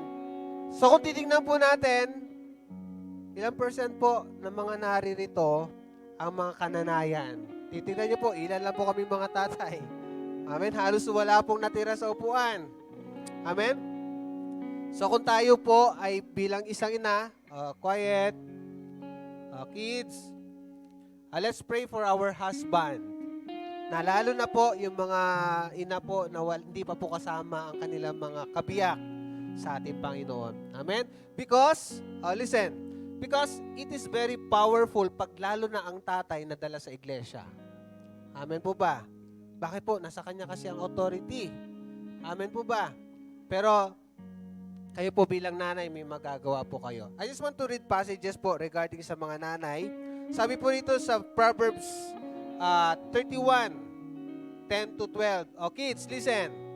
Proverbs 31:10 to 12, before we pray for you, sabi dito, who can find a virtuous wife? For her worth is far above rubies. Sabi dito, sino daw ba ang makakatagpo ng isang virtuous wife? Tinignan ko po kung ano po ibig sabihin ng virtuous. Isa po sa mga kahulugan nito is wife of valor. Ano naman po ang wife of valor? Ito po isang mga ibig sabihin ng wife of valor. Strong and righteous. Nurturer. Kaya po ang isang pagiging ina, kung sa inyo po mga kabataan, gusto nyo po magkaanak, huwag lang basta magkaanak. Learn how to be a mother. Magkaiba po kasi ang ibig sabihin nun. Amen? Another meaning of woman of valor is resourceful. Kaya pansinin nyo po, ibigay nyo po ang budget sa nanay, mapabudget niya. May extend niya yung buhay yung halaga na ibinigay. Tama po ba mga nanay? Ibigay nyo po sa tatay, tingnan natin. Amen. Kasi ang anointing po ng pagbabudget nasa mga ina. Amen po ba? Another meaning, sabi dito, a woman of valor is compassionate. Kaya tingnan nyo po, sa isang tahanan, mas malambot ang puso ng nanay kumpara sa mga tatay. Tama po ba? Iilan lang siguro yung strong ang personality ng mga nanay. Pero karamihan, they are very compassionate. Amen? Faithful. At isa po sa nakita kong ibig sabihin ng woman of valor na maganda is prayerful. Amen. Kaya po sa inyo pong mga nanay, learn how to be prayerful. Amen? Actually po, itong Proverbs 31:10 to 31. Yun po ang ibig sabihin po nito is the virtuous wife. Diyan po tayo saglit sa verse 30. Charm is deceitful, kaya kayo sa inyo mga kabataan, sa mga kabataang lalaki, sabi dito, charm is deceitful and beauty is passing. But a woman who fears the Lord, she shall be praised. Amen? Naglalaho po kasi ang kagandahan. Instinct sa tao, hinahanap physical, outward appearance. Pero it's more on the inside. Amen? Yun po dapat ang ating asamin. Another passage po, ilang passages lamang po ito.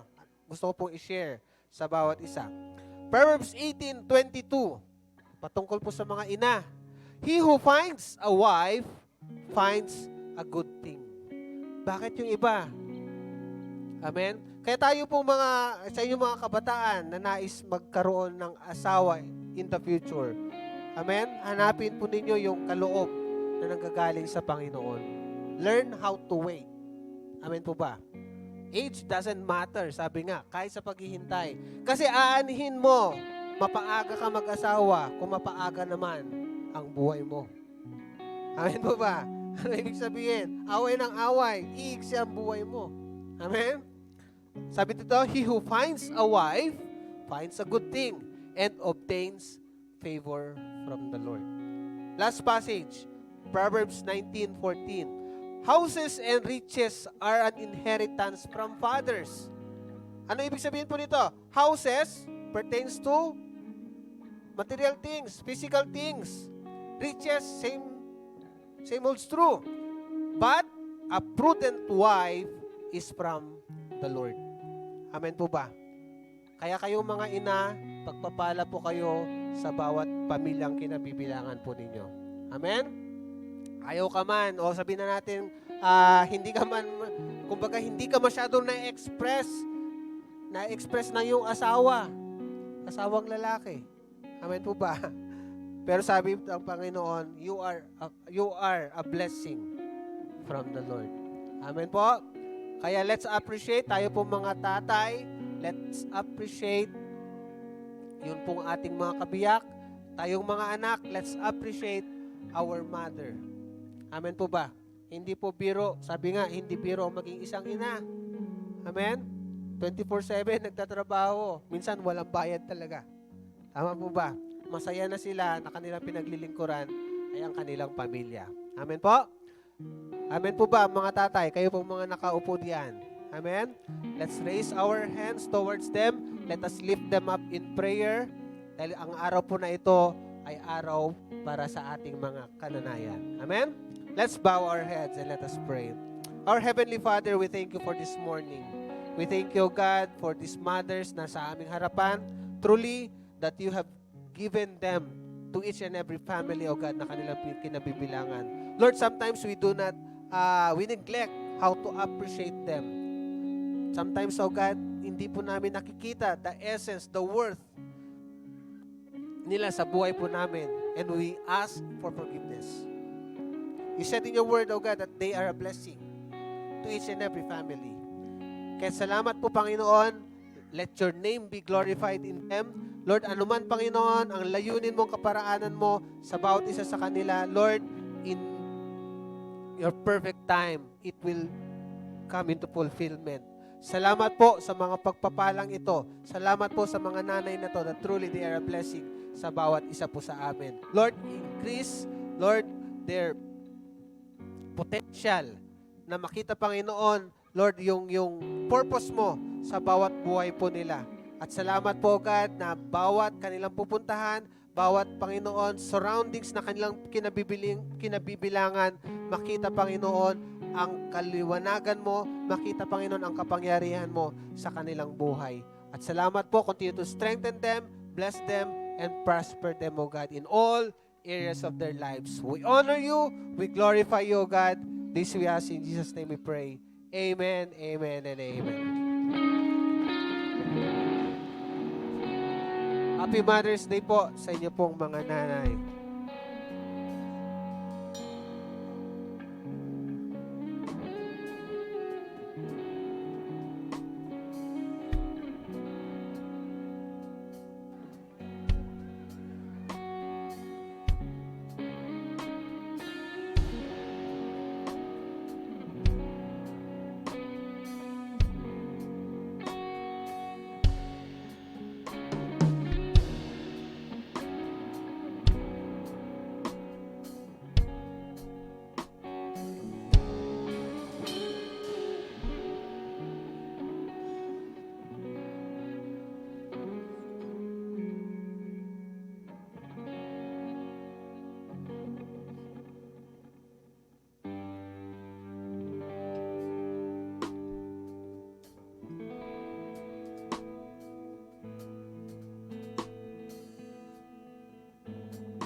Praise. Amen. So, ayan po, habang binibigay po yung mga tokens natin, ayan, yung mga, Kuya Luke, meron, Kuya Jack, doon po yung mga mothers na wala pa, sila doon, bigyan natin sila na kay Ate Ay sa alam. So, we just want to acknowledge po ang ating mga first-time visitor bago po tayo po dumako sa ating announcement. Si Nanay Divina Abuena. Yan, praise God po. At saka si Yezel, tama ba? Yezel Genesis Villarico. Ayan po, welcome. Pwede po ba kaya kayo naming maanyayahan dito sa unahan? And we just want to acknowledge you po. You are very much welcome sa Jesus Be Lifted Up Church. Kayo po ay malugod naming ayan po. Praise God po. Kayo po ay welcome po. Ayan, purihin po Panginoon sa kanilang mga buhay. Hindi po aksidente na nandito kayo. Sabi nga po, isang kaluluwa na magbalik sa ating Diyos, milyong-milyon anghel ang naggagalak sa kalangitan. So, bago po natin sila i-welcome, pwede po bang ituon natin ang ating mga kamay sa kanila? And let's just pray for them. Heavenly Father, tinataas po namin sa inyo, O God, si Nanay Divina, O God, and si Yazel, O God. Lord, salamat sa kanilang mga buhay na dinako mo ang kanilang panyapak, O God, sa inyo pong bahay-sambahan. Dalangin po namin, O God, na Lord, patuloy ang kanilang mga puso na magkaroon ng kauhawan.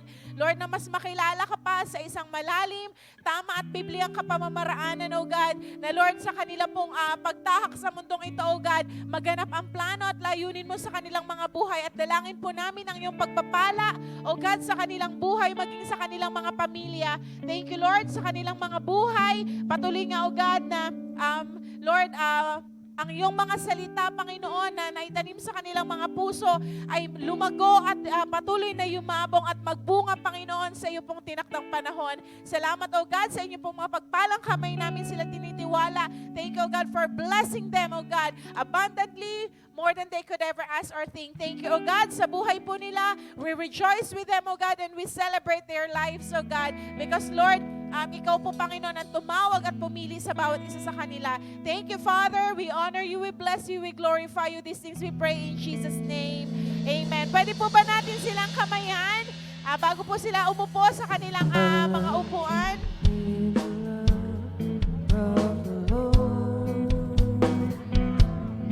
Yes, I love you with the love of the Lord.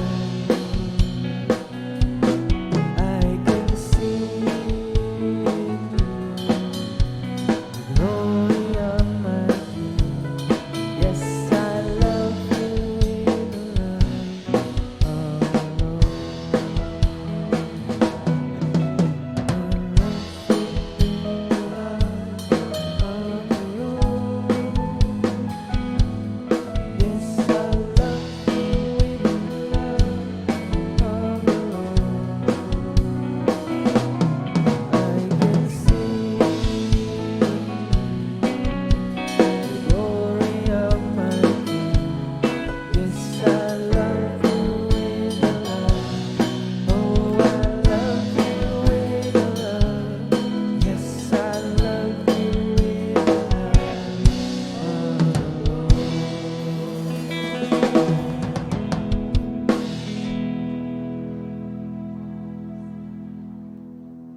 Amen? Ayan. Dako po tayo sa announcement. So, ngayong darating na June 24 po ang ating 12-year anniversary. So, mayroon po tayong oras dito kung kailan mag-i-start po yung ating anniversary. It's 3 p.m. sa June 24 po. And i-announce na lang po kung ano po yung mga meetings, kung kailan po yung mga meetings natin. And yung ating live na Speak Life po every Mondays, 7 p.m. live po to sa ating J-Blue page. Maging ang tinig ng pag-asa po every Tuesdays and Thursdays, 7 p.m. naman po. And midweek po, sa midweek naman po natin, hindi na po tayo nagla-live dahil ini-encourage po ang bawat isa na pupunta po tayo sa church every 7 p.m. po to ng Wednesdays. And sa soaking naman po natin every Friday, 7:30 p.m. po, dito din po sa church. Ang ating J-Blue Leaders and Workers Spiritual Feeding naman po, every Tuesdays, 8 p.m. via Zoom. So, sinesend po yung link sa GC. Pwede po kayong magpa-add sa GC kay Pastora Chic po. And sa online prayer gatherings, sa Fathers po, Monday to Friday, 4 a.m. Mothers, Monday to Saturday, 5 a.m. And Pastors po, Monday to Friday, 5 a.m. And please, do not forget po na i-like, follow, and subscribe po ang ating J-Blue page na Jesus Be Lifted Up Church and yung YouTube page po natin na JBLU Church po. And pwede po natin makita dito yung mga yung live po ngayon at yung mga nakaraan po. And pwede po natin silang i-review or i-send po ulit sa mga kamag-anak po natin. And yun lamang po sa ating announcement.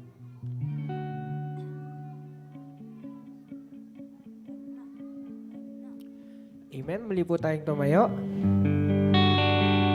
Muli nating awitan ang ating Panginoon.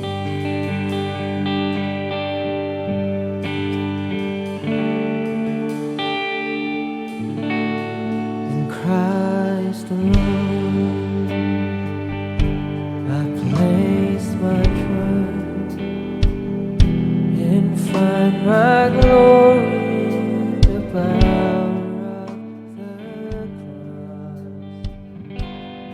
Every victory, let it be said of me, my source of strength, my source of hope is Christ alone. Christ alone, I place my trust and find my glory in the power of the cross. Every victory, let it be said of me, my source of strength, my source of hope is Christ alone.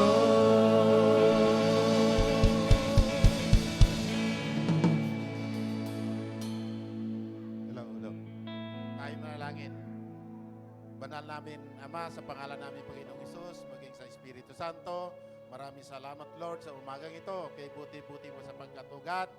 Kami ay sinamahan mo na magpuri, O God. Ikaw ay tanging Diyos na makapangyarihan sa lahat. Salamat, O God, sa iyong salita na amin narinig, O God, na Lord, inanoint mo na kami, O God, inutusan na kami, O God, na upang kami, O God, ay magsilbi sa iyo, O God, at ihayag ang iyong salita, Lord. Maraming salamat sa iyong salita, nagayag sa iyong salita, O God, tunay nga, O God, na yung anak nagbigay, O God, ay bigyan mo pa ng kalakasan, katalinuhan, O God, upang sa ganun, O God, bagampanan niya ang kanyang ihayag ang iyong salita, Lord. Maraming salamat, O God, kung gaano mo kami iningatan na pumunta sa bahay na sambahan ito. Ganun din, O God, sa pag-uwi namin. Dala-dala namin, O God, ang pagpapala na nanggagaling sa iyo. Ingatan mo nga kami, O God, ilayo mo kami sa anumang kapahamakan, O God. At Lord, babalik kami sa bahay-sambahan na ito na ang kabutihan mo lang, O God, ang nangyari sa aming buhay o ihayag namin, O God, ang kabutihan mo. Maraming salamat, O Lord. Puspusin mo kami sa iyong banal na Espiritu, O God, at samahan mo kami, samang kami magpunta. Ang iyong pag-iingat ay maranasan namin. Ang katagumpayan mo, O God, ibibigay mo sa amin. Tanging ang pag-ibig mo lamang ang nitanim sa aming puso, O Lord. Lord, salamat, O God. Muli, O God, binabalik namin lahat ng kapurihan, pasalamatan sa tanging pangalan namin, Panginoong Hesus. Amen. Ever